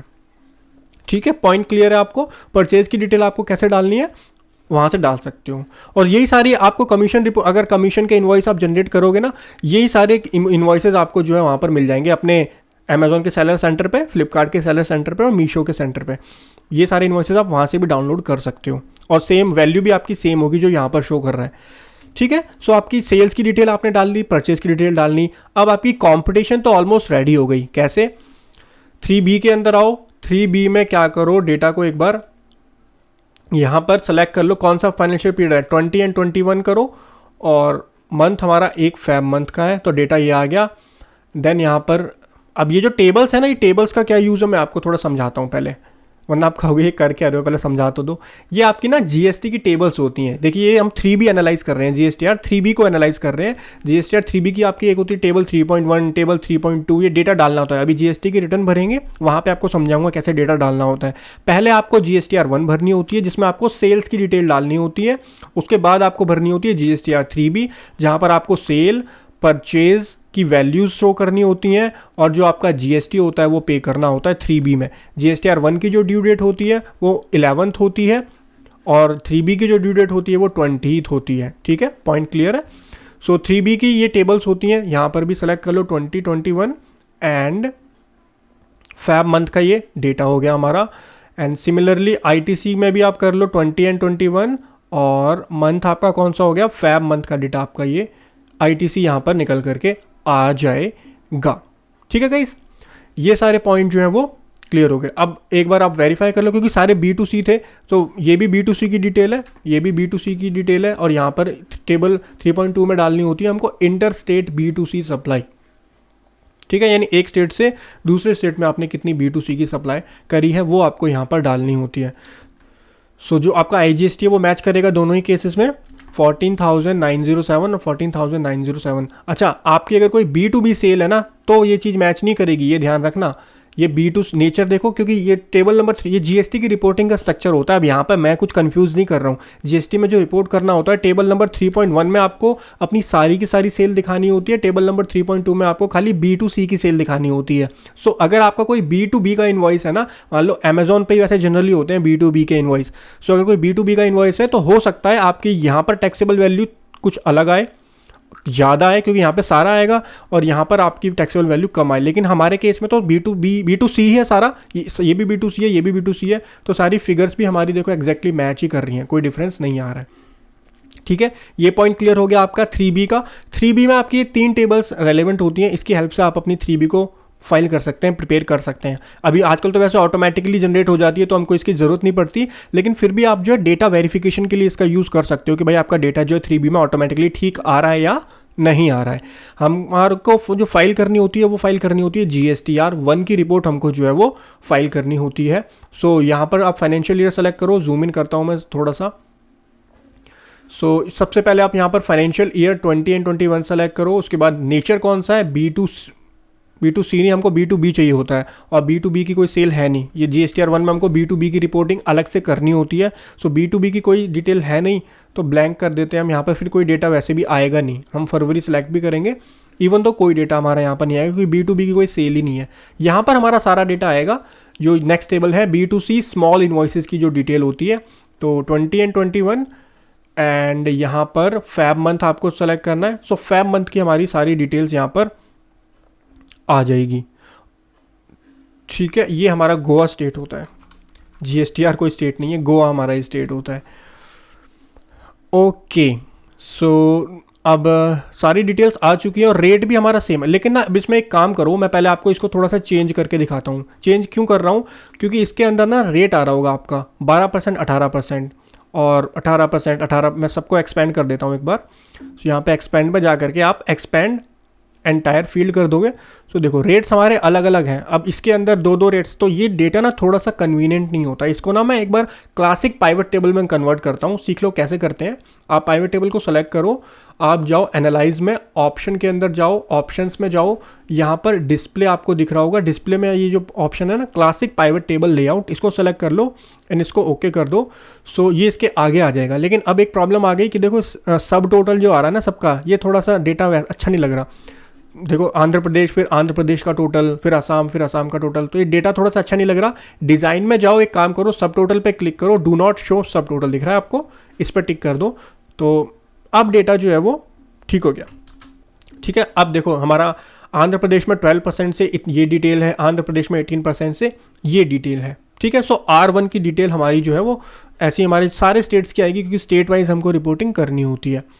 ठीक है, तो सारा डेटा हमारा आ चुका है। बाकी एक बार टोटल फिगर को भी मैच कर लो, 92867। तो देखो 3B में भी 92867.28 और 14907 और 838.99, 838.99, ये सारी फिगर हमारी सेम आ रही हैं। TCS रिसीव में आ जाओ। TCS क्या होता है बेसिकली मैंने आपको बता दिया, इसका क्रेडिट मिलेगा आपको। अभी मैं दिखाऊंगा कैसे फाइल करते हैं TCS रिटर्न। 20 एंड 21 पे आप ओके करो एंड उसके बाद में फैब मंथ पे आप ओके करो।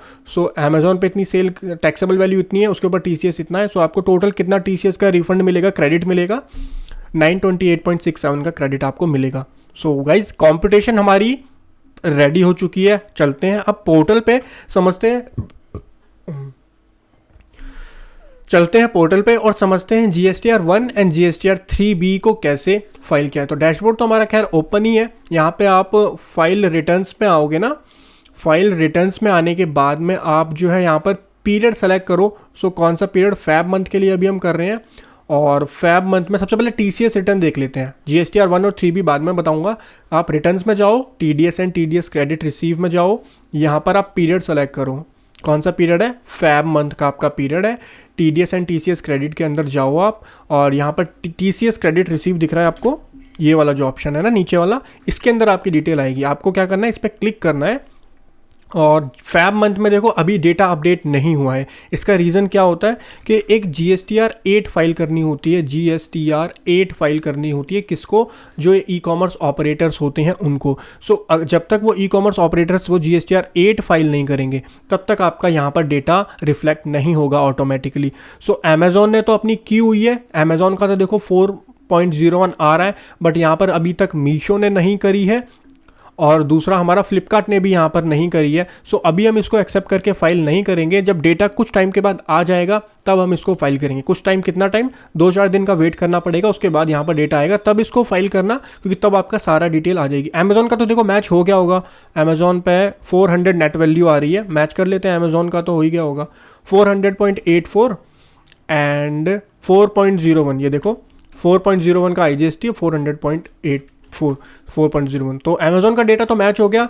बट ये वाला जो 2 है ये अभी हमारे पोर्टल पे अपडेट नहीं हुए, तो अभी हम TCS की रिटर्न फाइल नहीं करेंगे, जब आ जाएगा तब इसको फाइल कर लेंगे, ठीक है।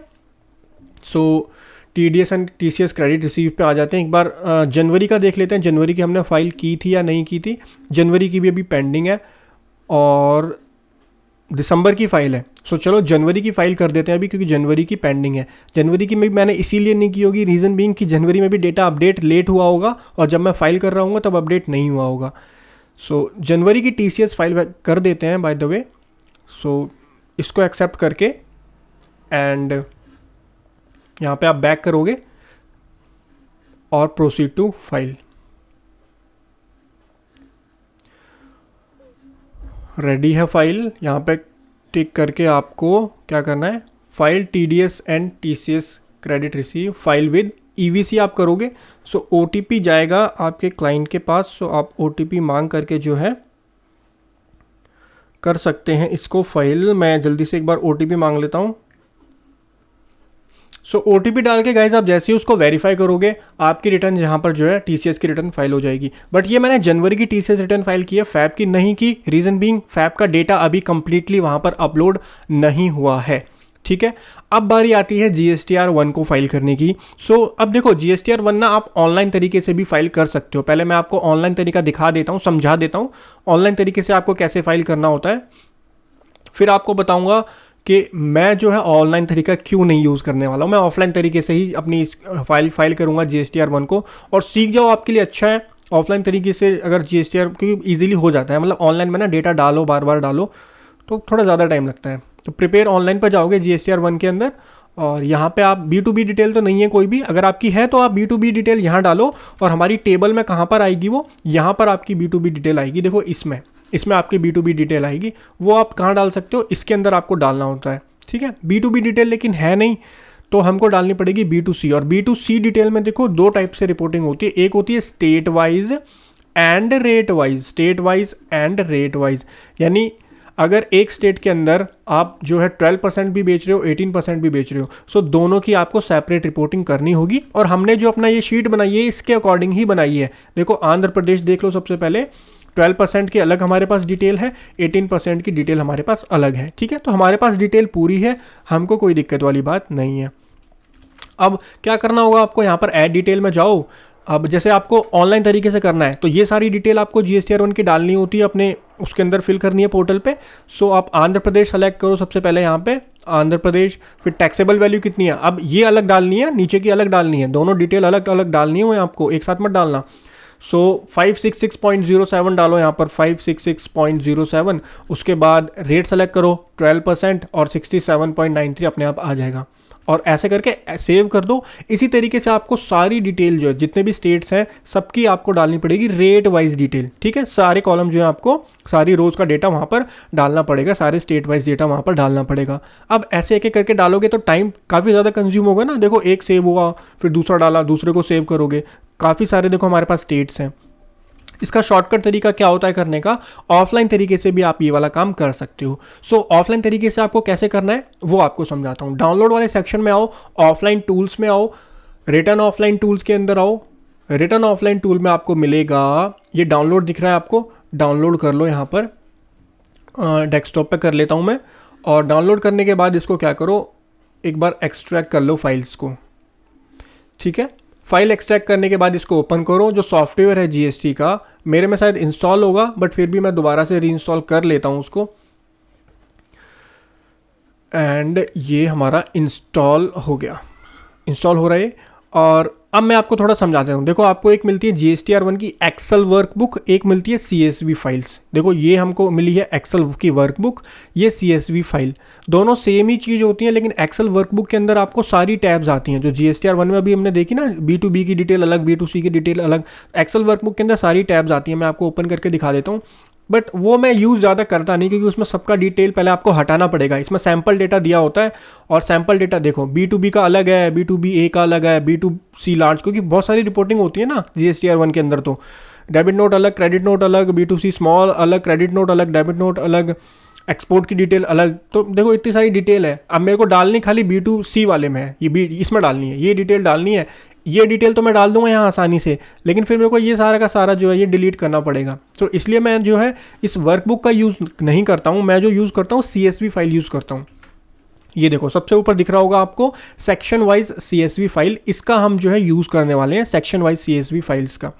So section wise CSV file में GSTR1 में जाओ, हमको खाली B2C स्मॉल इसका डिटेल चाहिए, कॉपी करके इसको क्या कर लो, डेस्कटॉप पे पेस्ट कर लो। अब इसके अंदर खाली हमको डिटेल डालनी है, इसके अंदर खाली हमको डिटेल, ये हमको सैम्पल डेटा दिया, इसको हम डिलीट कर लेंगे। ठीक है, आ जाओ जी अपने एक्सेल में आओ। ये हमारा डेटा है। अब डेटा को थोड़ा सा ना हमको अरेंज करना पड़ेगा, क्योंकि देखो सबसे पहले हमारा क्या आएगा यहाँ पर, इसके अकॉर्डिंग डालना है अब हमको डेटा। तो यहाँ पर हम क्या सेलेक्ट करेंगे, OE सबसे पहले सेलेक्ट करो। उसके बाद प्लेस ऑफ सप्लाई का बस छोटा सा पंगा पड़ता है, क्योंकि प्लेस ऑफ सप्लाई में हमको फॉर्मेटिंग यही रखनी है, यानी सबसे पहले स्टेट का कोड आएगा, फिर डैश आएगा, और फिर स्टेट का नेम आएगा। लेकिन हमारे पास जो फॉर्मेटिंग है ना, वो देखो कैसी है हमारी वर्कबुक के अंदर, हमारी जो है खाली स्टेट का नेम है। सो ऐसे नहीं चलेगा, हमको क्या करना पड़ेगा, पहले स्टेट का कोड डैश फिर स्टेट का नेम। सो एक काम करते हैं, इस पूरे को कर लेते हैं कॉपी, नीचे तक कॉपी करके, यहाँ तक कॉपी करके एक नई शीट में जा करके एक नई शीट बनाते हैं। यहाँ पर पेस्ट एज, कॉपी हुआ नहीं, एक मिनट रुको, कॉपी करके यहाँ पर पेस्ट। ठीक है, तो पेस्ट हो गया हमारा यहाँ पर। ये देखिए ये हमारा डेटा आ गया। जूम इन कर देता हूँ थोड़ा सा। बट अब देखो, अब हमको करना क्या है, जो डेस्टिनेशन है, डेस्टिनेशन को बस थोड़ा सा चेंज करना है। इस डेस्टिनेशन को आंध्र प्रदेश की जगह क्या करना है, जो भी आंध्र प्रदेश का कोड है -AP। सो स्टेट के कोड्स आपको कहाँ से मिलेंगे, जो वर्कबुक हमने सबसे पहले ओपन की थी ना, ये वाली वर्कबुक, इसके अंदर आप सबसे लास्ट में जाओगे ना, सबसे लास्ट में तो आपको मास्टर दिखेगा। मास्टर के अंदर ये आपको देखो POS दिख रहा है, ये हमारे स्टेट के कोड्स हैं सारे के सारे। तो इसको कॉपी करके यहाँ पे ले आओ और यहाँ पर वैल्यू पर पेस्ट कर दो। अब देखो मैं तो इस तरीके से करता हूँ, बाकी आपको इसका कोई इजी सॉल्यूशन मिलता है तो आप उस तरीके से भी कर सकते हो। आंध्र प्रदेश, यहाँ पर आप सर्च कर लो कि भाई आंध्र प्रदेश कहाँ पर है। सो आंध्र प्रदेश ये रहा। इसको फिर कॉपी करो और यहाँ पर पेस्ट एज वैल्यू कर दो आंध्र प्रदेश। बल्कि ये लेकिन थोड़ा सा आसान है, आप मानो बात को, ये आपको ऑनलाइन फाइलिंग जॉब करोगे ना, उससे तो आपको आसान ही पड़ेगा। ये अरुणाचल प्रदेश को सर्च मार लो, अरुणाचल प्रदेश ये रहा। सो कॉपी करके यहाँ पर पेस्ट एज वैल्यू कर दो। फिर आसाम देख लो, आसाम आपका कहाँ पे पड़ेगा, ये आपका आसाम है। कॉपी करके यहाँ पर पेस्ट एज वैल्यू कर दो। उसके बाद बिहार देख लो आपका कहाँ पड़ेगा। सो दिस इज़ बिहार। कॉपी करके यहाँ पर पेस्ट एज वैल्यू कर दो। अब बिहार के 2 रेट्स हैं, तो इसको नीचे करके Ctrl+D कर दो। ठीक है, छत्तीसगढ़ भी हमारा कहाँ है, ये रहा हमारा चंडीगढ़ है, सॉरी ये छत्तीसगढ़ कहाँ पे पड़ेगा, ये हमारा छत्तीसगढ़ पड़ गया। कॉपी करके यहाँ पर पेस्ट एज वैल्यू कर दो। उसके बाद दिल्ली का होता है 07, ये रहा दिल्ली का, पेस्ट एज वैल्यू कर दो। गुजरात का होता है आपका, ये रहा 24 होता है गुजरात का। सो गुजरात को कॉपी करके पेस्ट एज वैल्यू, और गुजरात हमारा आ गया। हरियाणा का 06 होता है। सो हरियाणा का कॉपी करके आप हरियाणा यहाँ पर पेस्ट एज वैल्यू कर दो। हिमाचल प्रदेश, ये रहा हिमाचल हमारा, कॉपी करके पेस्ट कर दो। देख लो, आपको थोड़ा बोरिंग लग रहा होगा, आई नो, बट अगर गलती करोगे ना तो थोड़ी सी प्रॉब्लम भी आ सकती है। सो देखो पूरा कंप्लीट देखो। झारखंड है, झारखंड कहाँ पर है हमारा,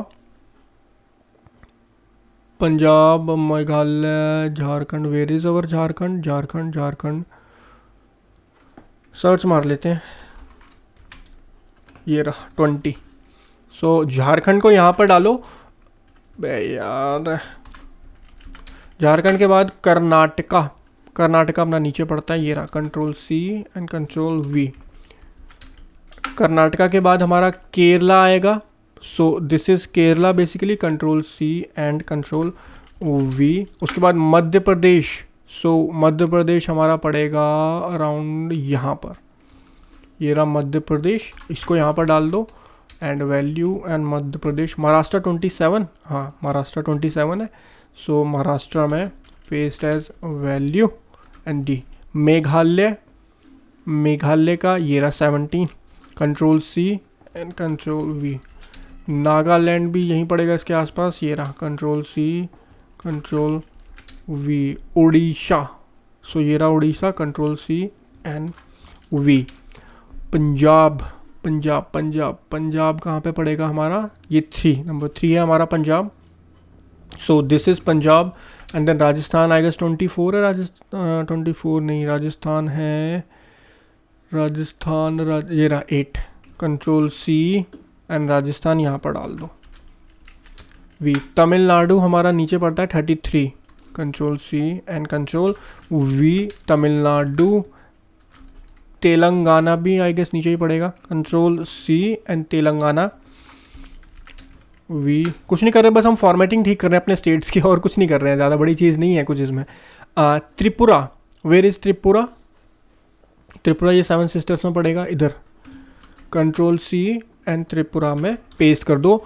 उत्तर प्रदेश 09, ये रहा, कंट्रोल सी एंड वी, ठीक है। एंड उत्तराखंड, उत्तराखंड भी ऊपर ही पड़ेगा, ये रहा, control C and Uttarakhand, Uttarakhand यहाँ पे।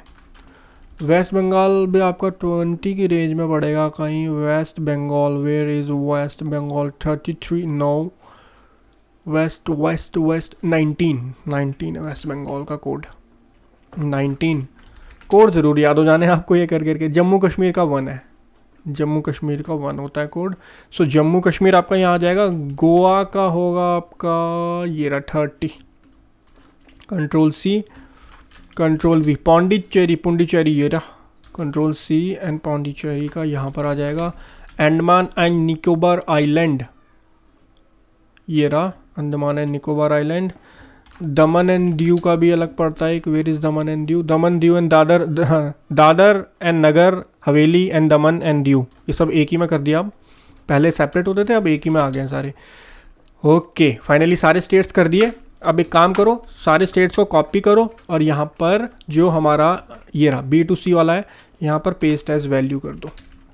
रेट, रेट हमारे पास है, तो रेट को भी आप क्या करो, कॉपी कर दो, यहाँ पर पेस्ट एज वैल्यू करना है। यहाँ पर जरूर ध्यान रखना पेस्ट एज वैल्यू ही करना है, खाली नॉर्मल पेस्ट मत कर देना, गड़बड़ हो जाती है। और टैक्सेबल वैल्यू बस डालनी है फिर आपको, ये टैक्सेबल वैल्यू भी हमारे पास है, सो इसको भी कॉपी करके पेस्ट एज वैल्यू, इस बात का ज़रूर ध्यान रखना।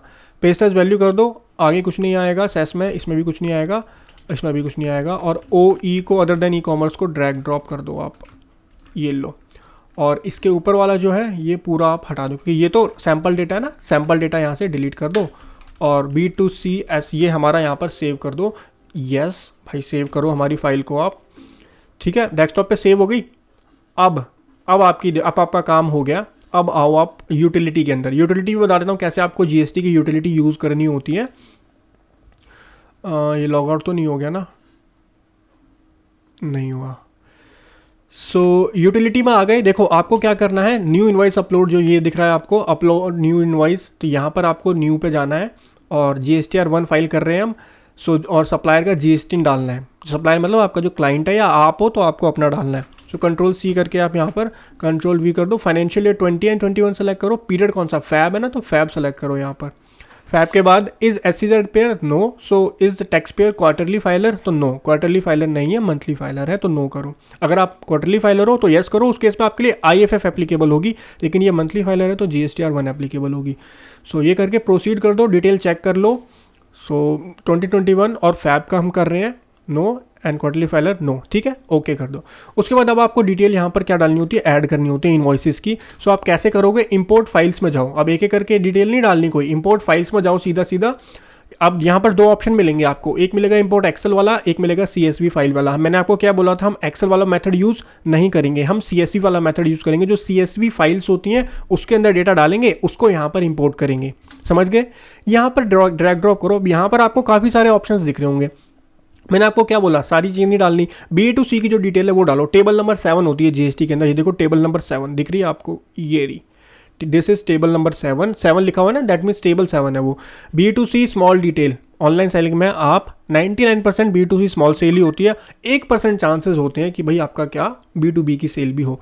सो क्या करते हैं, B2C स्मॉल वाला सेलेक्ट करो। यहाँ पर इंपोर्ट CSV दिख रहा है आपको, इंपोर्ट एक्सेल मत करना, इंपोर्ट CSV। हम ये हमने CSV फाइल ही तो सेव करी है, इसको यहाँ पे क्लिक करो, ओके करो एंड इसको अपलोड कर दो, यस करो, आपका डेटा यहाँ पर सेव हो गया।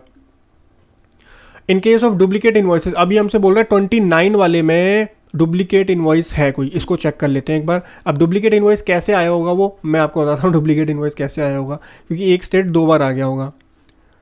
तेलंगाना ये आ गया, देखो दिख रहा है, नहीं रेट अलग अलग है यहाँ पर। कर्नाटका 12-18, ये रहा देखो, आपको मैं दिखा देता हूँ, ये देखो ये एरर जो आई है ना, अच्छा एरर आई है, मैं एरर बताता हूँ कि एरर आई क्या है। ये हमसे बोल रहा है कि आपने एक स्टेट ना 2 बार डाल दिया अपनी शीट के अंदर, ये बोलना चाह रहा है कि डुप्लीकेट इन्वॉइसेस हो रहे हैं, यानी आपने एक स्टेट 2 बार डाल दिया है।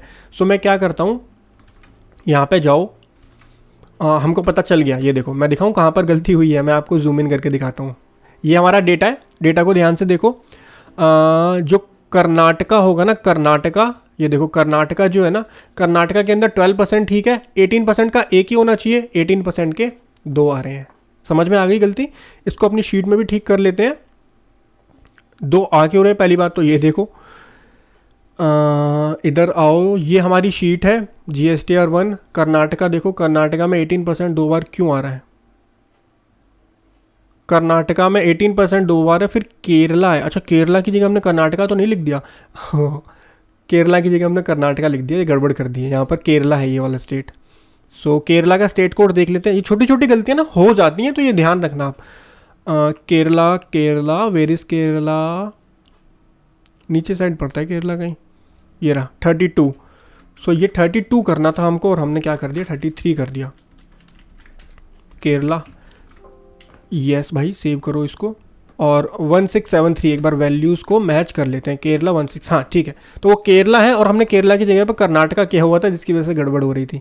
सो अब जाओ इसको ओके करो पहले तो, और जो डेटा इसने इंपोर्ट करा, व्यू समरी, इस डेटा को ये हमारा जो है डिलीट करो, क्योंकि ये डेटा तो वो पुराना वाला था, इसमें गलती आई थी, डेटा डिलीट हो गया। ठीक है, अब दोबारा से सेम स्टेप करो, इंपोर्ट फाइल में जाओ, यहाँ पे सेक्शन में जाओ, B2C स्मॉल करना है आपको, और इंपोर्ट CSV फाइल्स करनी है आपको। ये B2C small CSV file upload कर दो। अब हमारा सक्सेसफुली अपलोड हो जाएगा, हो गया, कोई एरर नहीं आई, सक्सेसफुली अपलोड हो गया। व्यू समरी पे जाओ, अब डेटा को आप जो है ना मैच भी कर सकते हो। टोटल कितने 39 इन्वॉइसेस हैं, तो अब आप जाओ, जो आपने अपनी कंपटीशन बनाई है ना, हमने 39 इन्वॉइसेस, तो 39 की डिटेल गई है। सो यहाँ पर 39 आ रहा है, बिल्कुल ठीक आ रहा है, आपको शायद दिख नहीं रहा होगा, बट मेरे को दिख रहा है 39 इन्वॉइसेस ही हैं। और टैक्स की अमाउंट मैच कर लो, टैक्स की अमाउंट तो आप यहाँ से भी मैच कर सकते हो। 14,907.31, 14,907.31 और 0.36, यानी 5 पैसे का डिफरेंस है। इतना पैसे का डिफरेंस तो चल जाएगा यार। बाकी अमाउंट देखो सेम है, इधर देखो 14,907.36 है, और यहाँ पर हमारा 14,907.31 है। सो हमारा कितना 5 पैसा कम आ रहा है, कोई दिक्कत वाली बात नहीं, इतना चल जाता है। और CGST SGST देखो 838.99, और यहाँ पर चेक करो 838.99, यानी पूरी फिगर्स हमारी मैच है, एग्जैक्टली ठीक है हमारी पूरी GSTR 1 यहाँ तक ठीक है। यहाँ पर आप जनरेट फाइल कर लो, यहाँ पे क्लिक करो, और इसको क्या करो सेव करो। आप कहाँ पे सेव करना चाहते हो, सो मैं डेस्कटॉप पे कर देता हूँ, और इसको सेव कर दिया। ठीक है, उसके बाद आप कहाँ पर आओ, आप अपने पोर्टल पे आओ, डैशबोर्ड पे आओ, फाइल रिटर्न वाले सेक्शन में आओ, फाइल रिटर्न वाला सेक्शन, इसके अंदर आपको कौन सा मंथ आपको यहाँ पर आप क्लिक करना है मुझे बताओ। फैब मंथ का हम कर रहे हैं data, and prepare online. Guys आपको लाइव दिखा रहा हूँ मैं, कोई इसमें एडिटिंग वेडिटिंग नहीं है, बिल्कुल जो कर रहा हूँ वो दिखा रहा हूँ आपको। सो अब सॉरी ऑनलाइन नहीं करना था हमको, तो ऑफलाइन हमने डेटा बनाया ना, सो अपने को ऑफलाइन करना है फैब मंथ का। Feb month, so this is the Feb month. यहाँ पर आप प्रिपेयर ऑफलाइन वाले पे क्लिक करोगे, चूज फाइल पे यहाँ पे आपको क्लिक करना है। अब चूज फाइल क्लिक करो, कौन सी फाइल है हमारी, ये हमारी जेसॉन फाइल जो अभी हमने बनाई, इसको यहाँ पर ओपन करो और प्रोसेस हो जाएगी। देखो इन प्रोग्रेस है हमारी जो फाइल है, वो प्रोग्रेस हो जाएगी। देखो 2 से 5 मिनट लगते हैं उसको प्रोसेस होने में, मतलब उसको रिफ्लेक्ट होने में। अब होगा क्या, जो डेटा हम एक एक करके फीड करते हैं वो सारा डेटा ऑटोमेटिकली GSTR1 में फीड हो जाएगा। अगर आपको ये जो मैंने ऑफलाइन वाला मेथड बताया थोड़ा सा मुश्किल लगता है, तो आप जो ऑनलाइन वाला मेथड है, सीधा यहाँ से डेटा देखो, जो हमारी ये फाइल है यहाँ से डेटा देखो और आंध्र प्रदेश में इतना इतना सिंपली वैसे भी डाल सकते हो। वो बहुत इजी वाला मेथड होता है, लेकिन उसमें ना थोड़ा टाइम ज़्यादा लगता है। अभी तो मैं आपको समझा रहा हूँ इसलिए मुझे ऑफलाइन में थोड़ा टाइम लग गया, वरना ऑफलाइन वाला मेथड बहुत ईजीली हो जाता है, बहुत जल्दी हो जाता है। रिटर्न्स में जाते हैं, दोबारा चेक करते हैं, वैसे थोड़ा सा टाइम लगता है उसके अंदर। सो फैब मंथ का डेटा चेक करते हैं यहाँ पर आया कि नहीं आया। GSTR1 की समरी प्रिपेयर करके देख लेते हैं, अभी नहीं आया है। सो मैंने आपको बताया गाइस थोड़ा सा टाइम लगता है। सो एक दो बार आप रिफ्रेश करोगे, जनरेट करोगे समरी को तो आ जाएगा। अभी तो नहीं आ गया, ऑटोमेटिक आया ना, जादू देखा, जादू, सारी डिटेल आ गई। देखो जो हमने डाली थी सारी डिटेल आ गई ना यहाँ पर। तो ये कहाँ से आई, जादू से आई? अरे जादू से नहीं आई, अभी अभी तो जेसॉन फाइल अपलोड करके आए ना हम, तो जेसॉन फाइल में हमने यही डेटा तो डाला था, वो डेटा हमारा यहाँ पर आ गया। ठीक है, ओके। सो एक बार जनरेट समरी करते हैं, समरी जनरेट करोगे तब वो वहाँ पर शो होगा। यहाँ पर डेटा आ गया है भाई, जल्दी आ जाओ, थोड़ा सा यहाँ पर भी आ जाओ। यहाँ पे शो नहीं हो रहा, देखो ऊपर शो नहीं हो रहा, वहाँ पर आ चुका है। जब क्लिक कर रहे हैं अंदर तब आ रहा है। GSTR1 समरी बन जाओ भाई, आ जाएगा ये थोड़ी देर में, थोड़ा सा टाइम लगता है इसको वहाँ पर रिफ्लेक्ट होने में। सो फाइल रिटर्न ट्राई करते हैं एक बार। For the month of Feb month का ट्राई करना है और प्रिपेयर ऑनलाइन पे जाना है। आ जा मेरे भाई, आ गया यहाँ पर देखो। अब इसको मैच कर लो आप एक बार। 9286.7.28, ठीक है। हमारी शीट में आओ, ये देखो 9286.7.28, 9286.7.28 बिल्कुल एग्जैक्ट फिगर है, कोई भी इधर का उधर नहीं है फिगर। और सेकंड टैक्स का टोटल करो इन सब का, तो 16585 16585.34, 5 पैसे का डिफरेंस है, इतना चल जाता है, कोई दिक्कत वाली बात नहीं है। ठीक है, उसके बाद देखो HSN-वाइज समरी जो रिपोर्ट होती है, ये आपको 1 अप्रैल की रिटर्न जो होगी उसके बाद तो फाइल करना मैंडेटरी होगा, लेकिन अभी क्योंकि टर्नओवर 1.5 करोड़ से 1 करोड़ से कम है तो यहाँ पर मैंडेटरी नहीं है, तो इसको हम स्किप कर सकते हैं। ठीक है, और इसके अलावा अगर आपकी कोई B2B की डिटेल है तो वो आपको इसके अंदर डालनी होती है, जो सबसे ऊपर वाली टैब दिख रही है आपको, ये वाली B2B वाली, इसके अंदर डालनी होती है। अगर आपने कोई रजिस्टर्ड सेल की है, जनरली अमेजोन के अंदर ही आपकी रजिस्टर्ड सेल्स होती है, और बाकी फ्लिपकार्ट और मीशो पे आपकी कोई भी रजिस्टर्ड सेल B2B वाली सेल नहीं होती है। एंड देन उसके बाद में गाइज आपको ना जनरेट GSTR1 समरी करनी है आपको, और मेरे ख्याल से हो चुकी है। देखो इस टाइम पे हो चुकी है हमारी GSTR1 की समरी जनरेट, और हमारा डेटा भी दिखा रहा है यहाँ पर। सो डेटा ठीक दिखा रहा है, सो हम इसको प्रोसीड कर सकते हैं फाइलिंग के लिए। इसको आप सबमिट करोगे, सबमिट के बाद आप कोई भी चेंज नहीं कर सकते हो, ये बात ध्यान रखना। ये सबमिट हो गई हमारी रिटर्न, उसके बाद आप फाइल रिटर्न करोगे। सो फाइल अब यहाँ पर थोड़ा सा ना ये एरर आपकी आएगी, ये भी 2-3 मिनट के लिए एरर आती है, फिर चली जाती है। ये देखो ये error, summary of filing is not generated और is not available at this time, please try again later. So ये एरर भी 2 से 5 मिनट के अंदर अंदर चली जाती है। आप 1-2 बार रिफ्रेश करोगे या इधर उधर घूम फिर करके आओगे, पानी वानी पी करके आओगे, इतने में चली जाती है ये एरर आपकी। ठीक है, तब तक जो है एक बार रिटर्न के डैशबोर्ड पे आकर के TDS एंड TCS क्रेडिट देख लेते हैं। वैसे आया नहीं होगा इतनी जल्दी तो, खैर फरवरी मंथ का एक ही आया होगा, जो कि हमने अभी फाइल नहीं किया है, खाली अमेज़ॉन का आ रहा था, अमेज़ॉन का ही आया है, तो अमेज़ॉन का अभी हमने फाइल नहीं किया है। सो जब तक ये आता है तब तक जो है मैं आपको अपने चैनल के बारे में बता देता हूँ थोड़ा। हमारा फिनटेक्स प्रो का गाइस जो चैनल है, यहाँ पर आपको फाइनेंस, टैक्सेशन और चुप हो जा भाई। फाइनेंस, टैक्सेशन एंड अकाउंट्स की इन्फॉर्मेशन आपको यहाँ पर मिलती है, और साथ के साथ ऑनलाइन सेलर्स जो होते हैं उनके लिए सेपरेट मैंने गाइड बनाई हुई है। प्लेलिस्ट में जा सकते हो आप, और प्लेलिस्ट में जा कर के आपको यहाँ पर सारी डिटेल्स मिल जाएंगी अपनी। ये रही आपकी ऑनलाइन सेलर गाइड में आप जाओगे तो मैंने ऑलरेडी वैसे काफ़ी सारी वीडियोस बनाई हुई हैं, बट हाँ ये देखो ये थोड़ा सही था।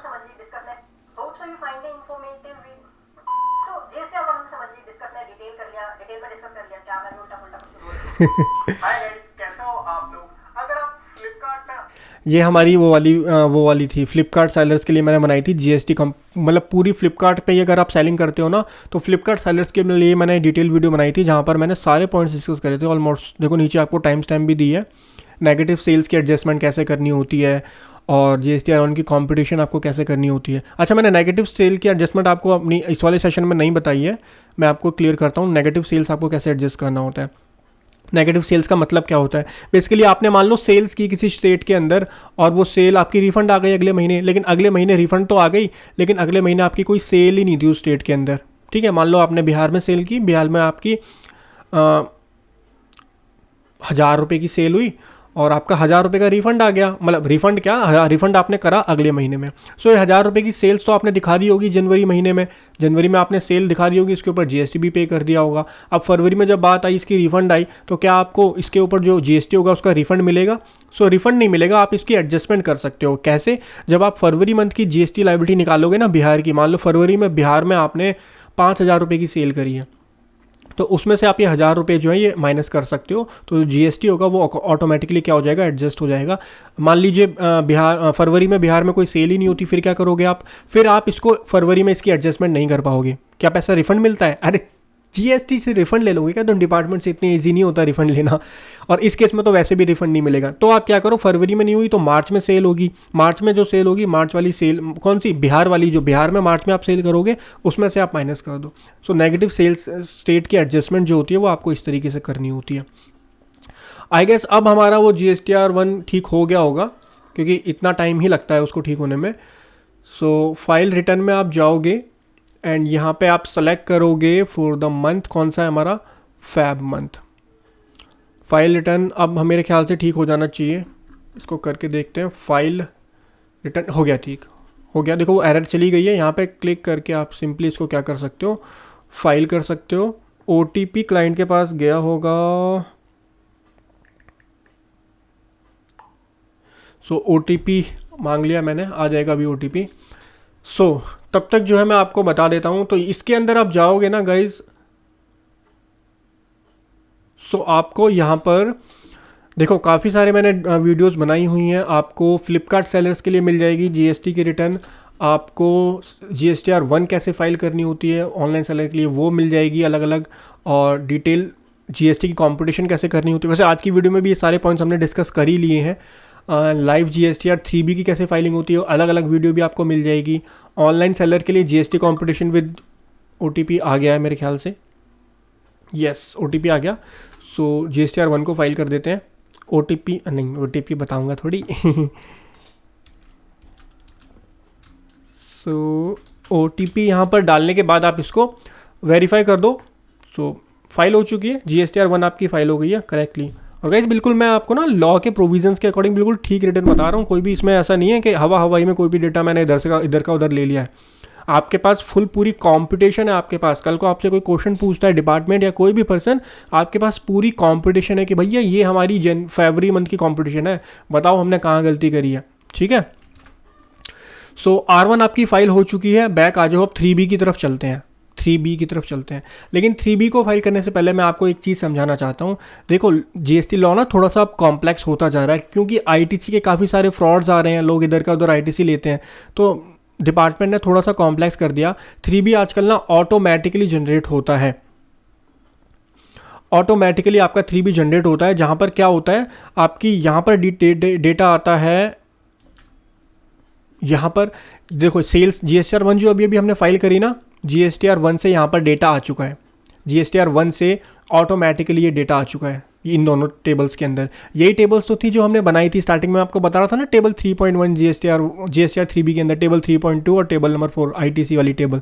सो ITC का डेटा अभी क्यों नहीं आ रहा, क्योंकि GSTR 2B अभी जनरेट नहीं हुई है। अब ये सारी चीज़ें ना थोड़ी सी मतलब कॉम्प्लेक्स हो जाती हैं समझना ऑनलाइन सेलर के लिए, क्योंकि इसमें GST का थोड़े से पॉइंट्स आ जाते हैं, बट फिर भी मैं ट्राई करता हूँ आपको समझ में आए। सो अब क्या होता है ना, जो आपकी ये वाली टेबल होती है ये भी ऑटोमेटिकली बनती है ITC वाली, ये बनती है GSTR 2B से, और 2B जनरेट होती है आपकी 14th ऑफ एवरी मंथ को। 13 तारीख जो है वो लास्ट डेट होती है आपकी ये फाइल करने की, IFF फाइल करने की। सो 14 तारीख को आपकी थ्रू 2B जनरेट हो जाती है और 2B के बेसिस पर डेटा यहाँ पर आता है।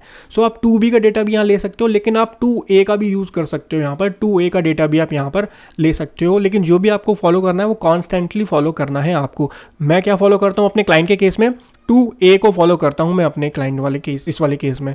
सो एलिजिबल ITC में आपको जाना है, आपको ये जो 5th नंबर दिख रहा है ऑल अदर ITC, यहाँ पर आपको अपना ITC क्लेम करना होता है। जो रिवर्सल होता है वो रिवर्सल आपको यहाँ अदर वाले ऑप्शन में करना होता है, लेकिन रिवर्सल यहाँ पर हमको इसलिए नहीं करना, वैसे रिवर्स हमको करना पड़ता। कौन सा वाला, मैं आपको ITC दिखा देता हूँ अपना। ये जो एक माइनस में है ना, ये हमको रिवर्स करना पड़ता, लेकिन ये जो हमारी टेबल बन करके आई, ये टेबल ऑटोमेटिकली बन करके आई है, तो इसमें एडजस्ट हो रखा है। सो दोबारा से माइनस करने की ज़रूरत नहीं है। आप इस पॉइंट नंबर 5 के अंदर जा करके डिटेल डाल सकते हो, और यहाँ पर IGST डालो 5257.83, CGST डालो 1039.76 और 1039, ठीक है। CGST, SGST और IGST 5257.83 1039.76, इसको आप कंफर्म कर दो एंड दिस इज़ डन। अच्छा, ये चीज़ें इनको मैच कर लेते हैं, अब इसको दोबारा डालने की ज़रूरत तो है नहीं, बट ये फिगर्स जो GSTR 1 से आई हैं उसको मैच कर, बाकी ठीक ही होगा, क्योंकि हमारी GSTR 1 भी हमने मैच कर ही ली थी, ठीक थी वो। सो GSTR 3 भी हमारी जो ऑटोमेटिकली बनी है यहाँ से मैच कर लो, 92,867.28, 92,867.28, देन 14,907.36, 14,907.36, 5 पैसे का डिफरेंस है, चल जाएगा इतना, कोई दिक्कत नहीं है। एंड CGST कितना है, सॉरी CGST कितना है, 838.99, 838.99, बिल्कुल परफेक्ट है हमारा ये वाली टेबल। दूसरी टेबल चेक करो 83545। सो दूसरी टेबल चेक करने के लिए हमको यहाँ से एक स्टेट हटाना पड़ेगा पहले। कौन सा वाला स्टेट, क्योंकि ये इंटर स्टेट है ना, तो जो आपका सेम स्टेट होगा उसको आपको हटाना पड़ेगा, यानी महाराष्ट्र है ना। सो महाराष्ट्र को यहाँ से अनचेक करते हैं, तब हमारी फिगर मैच होगी। महाराष्ट्र को अनचेक किया, अब हमारी फिगर मैच हो जाएगी 83545.19, 83 बिल्कुल मैच है, एग्जैक्टली मैच है 83545. ये ऑटोमेटिकली आया, यहाँ पर हमने डाला नहीं है कुछ भी, आपको ध्यान हो तो। और IGST कितना आया 14907, और IGST तो IGST सेम है, दोनों में सेम ही आएगा क्योंकि दोनों में कोई डिफरेंस नहीं आएगा। और यहाँ पर भी आप देखोगे तो 14907.31.36, वो 6 पैसे का बस डिफरेंस आ रहा है, तो कोई दिक्कत वाली बात नहीं है। उसके बाद आपकी नील रेट एग्जाम रेट कोई सप्लाई आपने करी है वो आप यहाँ पर लिख सकते हो। और इंटरेस्ट एंड लेट फीस आपकी बनती है, देखो लेट फीस तो पोर्टल ऑटोमेटिकली कंप्यूट होता है, इंटरेस्ट आपको कब पे करना होता है, अगर आप लेट पेमेंट कर रहे हो GST की तो आपको इंटरेस्ट कैलकुलेट करना होता है, 18% की रेट से आप जो है पे कर सकते हो अपना इंटरेस्ट, अगर आप लेट फाइल कर रहे हो तो। उसके बाद आप सेव कर दो। सो ये आपकी जो है GST की डिटेल यहाँ पर सेव हो जाएगी। देन आप प्रोसीड टू पेमेंट पर जा सकते हो। यहाँ पर जो आपका ओपनिंग पहले से बैलेंस होगा उसके बेसिस पर, और आपने जो करंट मंथ में ITC लिया उसके बेसिस पर। अब ना यहाँ पर लोग क्या करते हैं ना, मैंने एक चीज़ जो नोटिस करी है, आप लोग क्या करते हो, यहाँ पर ITC कुछ भी डाल देते हो, किसी भी तरीके से डाल देते हो। गवर्नमेंट का जो मेन फोकस है ना वो इस वाले पॉइंट के ऊपर ही है, लोग गड़बड़ करते हैं, यहाँ पर ITC कुछ भी लेते हैं। ऐसा मत करो। जो रूल्स हैं, देखो कौन कौन से रूल्स गवर्न करते हैं। सेक्शन नंबर 16 गवर्न करता है ITC को, रूल नंबर आपका 36 गवर्न करता है ITC को, रूल 36(4) होता है, वहाँ बेसिकली दिक्कत आती है एक छोटी सी। और 86B है, वहाँ पर वाला रूल गवर्न करता है। सो काफ़ी सारे रूल्स हैं, सेक्शंस हैं जो ITC को गवर्न करते हैं। सो आपको वो सारी चीज़ें ध्यान में रखनी होती है। ऐसा नहीं है आप अपने GST, मान लो टैक्स बन गया आपका 14,000, या फिर इनको ऐड करोगे 16,000 के आसपास टैक्स बन रहा है, तो आपने अपने हिसाब से कुछ भी यहाँ पर ITC में डाल दिया। ऐसा नहीं है, आपके पास वैलिड इनवॉइस होना चाहिए और ये इन रूल्स का भी आप कंप्लाइंस कर रहे हो, इन बातों का भी ध्यान रखना। देन प्रोसीड टू पेमेंट पे आप आ जाओ। यहाँ पर आपका जो ओपनिंग बैलेंस है वो ऊपर दिखा देगा कि आपके लेजर्स के अंदर ऑलरेडी कितना बैलेंस है, करंट मंथ में आपने कितना ITC क्लेम किया, उसके अकॉर्डिंग आपका GST जो है पोर्टल ऑटोमेटिकली आपकी कंपटीशन कर देगा, ऑटोमेटिकली सेट ऑफ करवा देगा यहाँ से।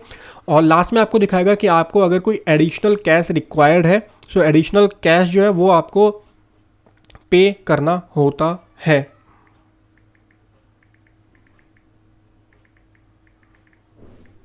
सो बोल देता हूँ क्लाइंट से, भाई कितना टैक्स बन रहा है।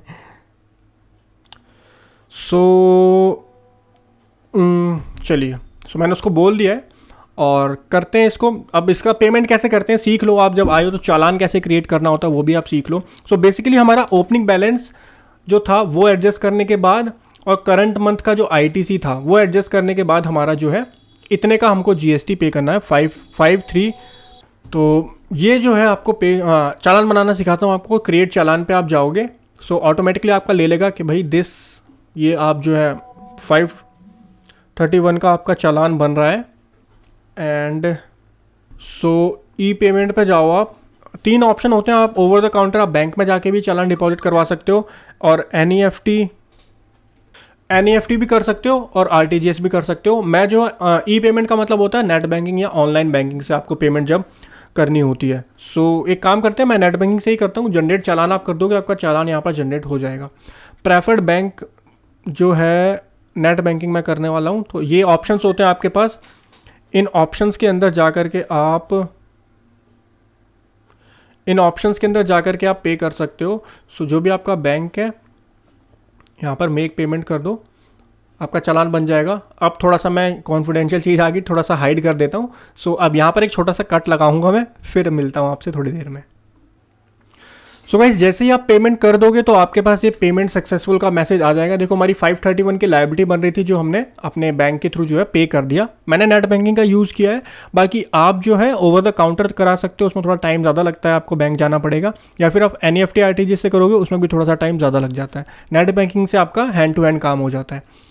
कंटिन्यू आप करोगे यहाँ पर, और यहाँ पर देखो लास्ट में आ गया होगा अमाउंट। देखो हमारा अनयूटिलाइजेबल कैश में आ चुका है और एडिशनल कैश रिक्वायर्ड हमको कुछ भी नहीं चाहिए। मेक पेमेंट कर देते हैं इसकी। एंड ऑफसेट सक्सेसफुल हो चुका है हमारा। एंड उसके बाद प्रोसीड टू फाइल पे आप करोगे, यहाँ पे क्लिक करके एंड फिर ऑब्वियसली सिंपल सा है, फिर तो OTP मांग करके आप जो है उसको। ऑलमोस्ट काम हमारा पूरा हो चुका है गाइस, 90% 95%। मैंने बिल्कुल लाइव आपको दिखाया है जो मैं अभी क्लाइंट का एक्चुअल कर रहा हूँ। कोई भी चीज़ मैंने हाइड नहीं करी है, कोई भी मैंने कट नहीं लगाया है। और जो पॉइंट्स होते हैं ना जो हम कंसिडर करते हैं आपकी रिटर्न फाइलिंग करते टाइम और जो आपको भी करने चाहिए, वो सारे पॉइंट्स आपको बताए हैं। आपको फिर भी कोई डाउट अगर रह जाता है आप नीचे कमेंट कर सकते हैं गाइज। और अगर आपको अच्छी लगी वीडियो आप प्लीज़ सब्सक्राइब कर देना। वैसे मैं बोलता नहीं सब्सक्राइब करने के लिए, लेकिन ऑनलाइन सेलर्स के लिए काफ़ी इन्फॉर्मेटिव वीडियोस लेकर के आता रहता हूं मैं। हमारी स्पेसिफिक नीश है जिसमें हम ये काम करते हैं। हमारे काफ़ी सारे ऑनलाइन क्लाइंट्स हैं जिसका हम GST भी देखते हैं और लिस्टिंग वगैरह भी हैंडल करते हैं। आप जो है सब्सक्राइब कर दो, आपको बहुत अच्छी इन्फॉर्मेटिव वीडियोस मिलती रहेंगी ऑनलाइन सेलिंग, ऑनलाइन सेलर से रिलेटेड। और जो आपका टैक्सेशन कंप्लाइंस होता है, इनकम टैक्स का कंप्लाइंस होता है, एक ऑनलाइन सेलर को कौन कौन सा करना होता है, वो सारे पॉइंट्स भी आपको रेगुलरली अपडेट्स मिलती रहेंगी हमारे इस चैनल पे। गाइस ये तो छोटा सा प्रोसेस है, इसको मैं कर दूंगा अब। और आज के सेशन में इतना ही रखते हैं, इसको मैं प्रोसेस कर दूंगा। 3B फाइल हो जाएगी, R1 फाइल हो चुकी है। TCS हमने फाइल नहीं की, उसका मैंने रीज़न आपको बताया क्यों। GST कॉम्पिटिशन हमने सीखी, GST कॉम्पिटिशन कैसे करनी होती है, ITC एडजस्टमेंट कैसे करना होता है, ITC को कैसे अपने बुक्स में आपको डालना होता है, कहाँ से आप डेटा ले सकते हो, 2A से डेटा आपको कैसे लेना होता है, कैसे फाइल्स डाउनलोड करनी होती हैं, सारा प्रोसेस गाइज हमने डिस्कस किया, बिल्कुल लाइव मैंने डिस्कस। चलो आ ही गया OTP, तो OTP भी डाल ही देते हैं और इसको डन ही कर देते हैं सीधा। सॉरी OTP नहीं बताना, भूल जाता हूँ मैं। Verify, okay.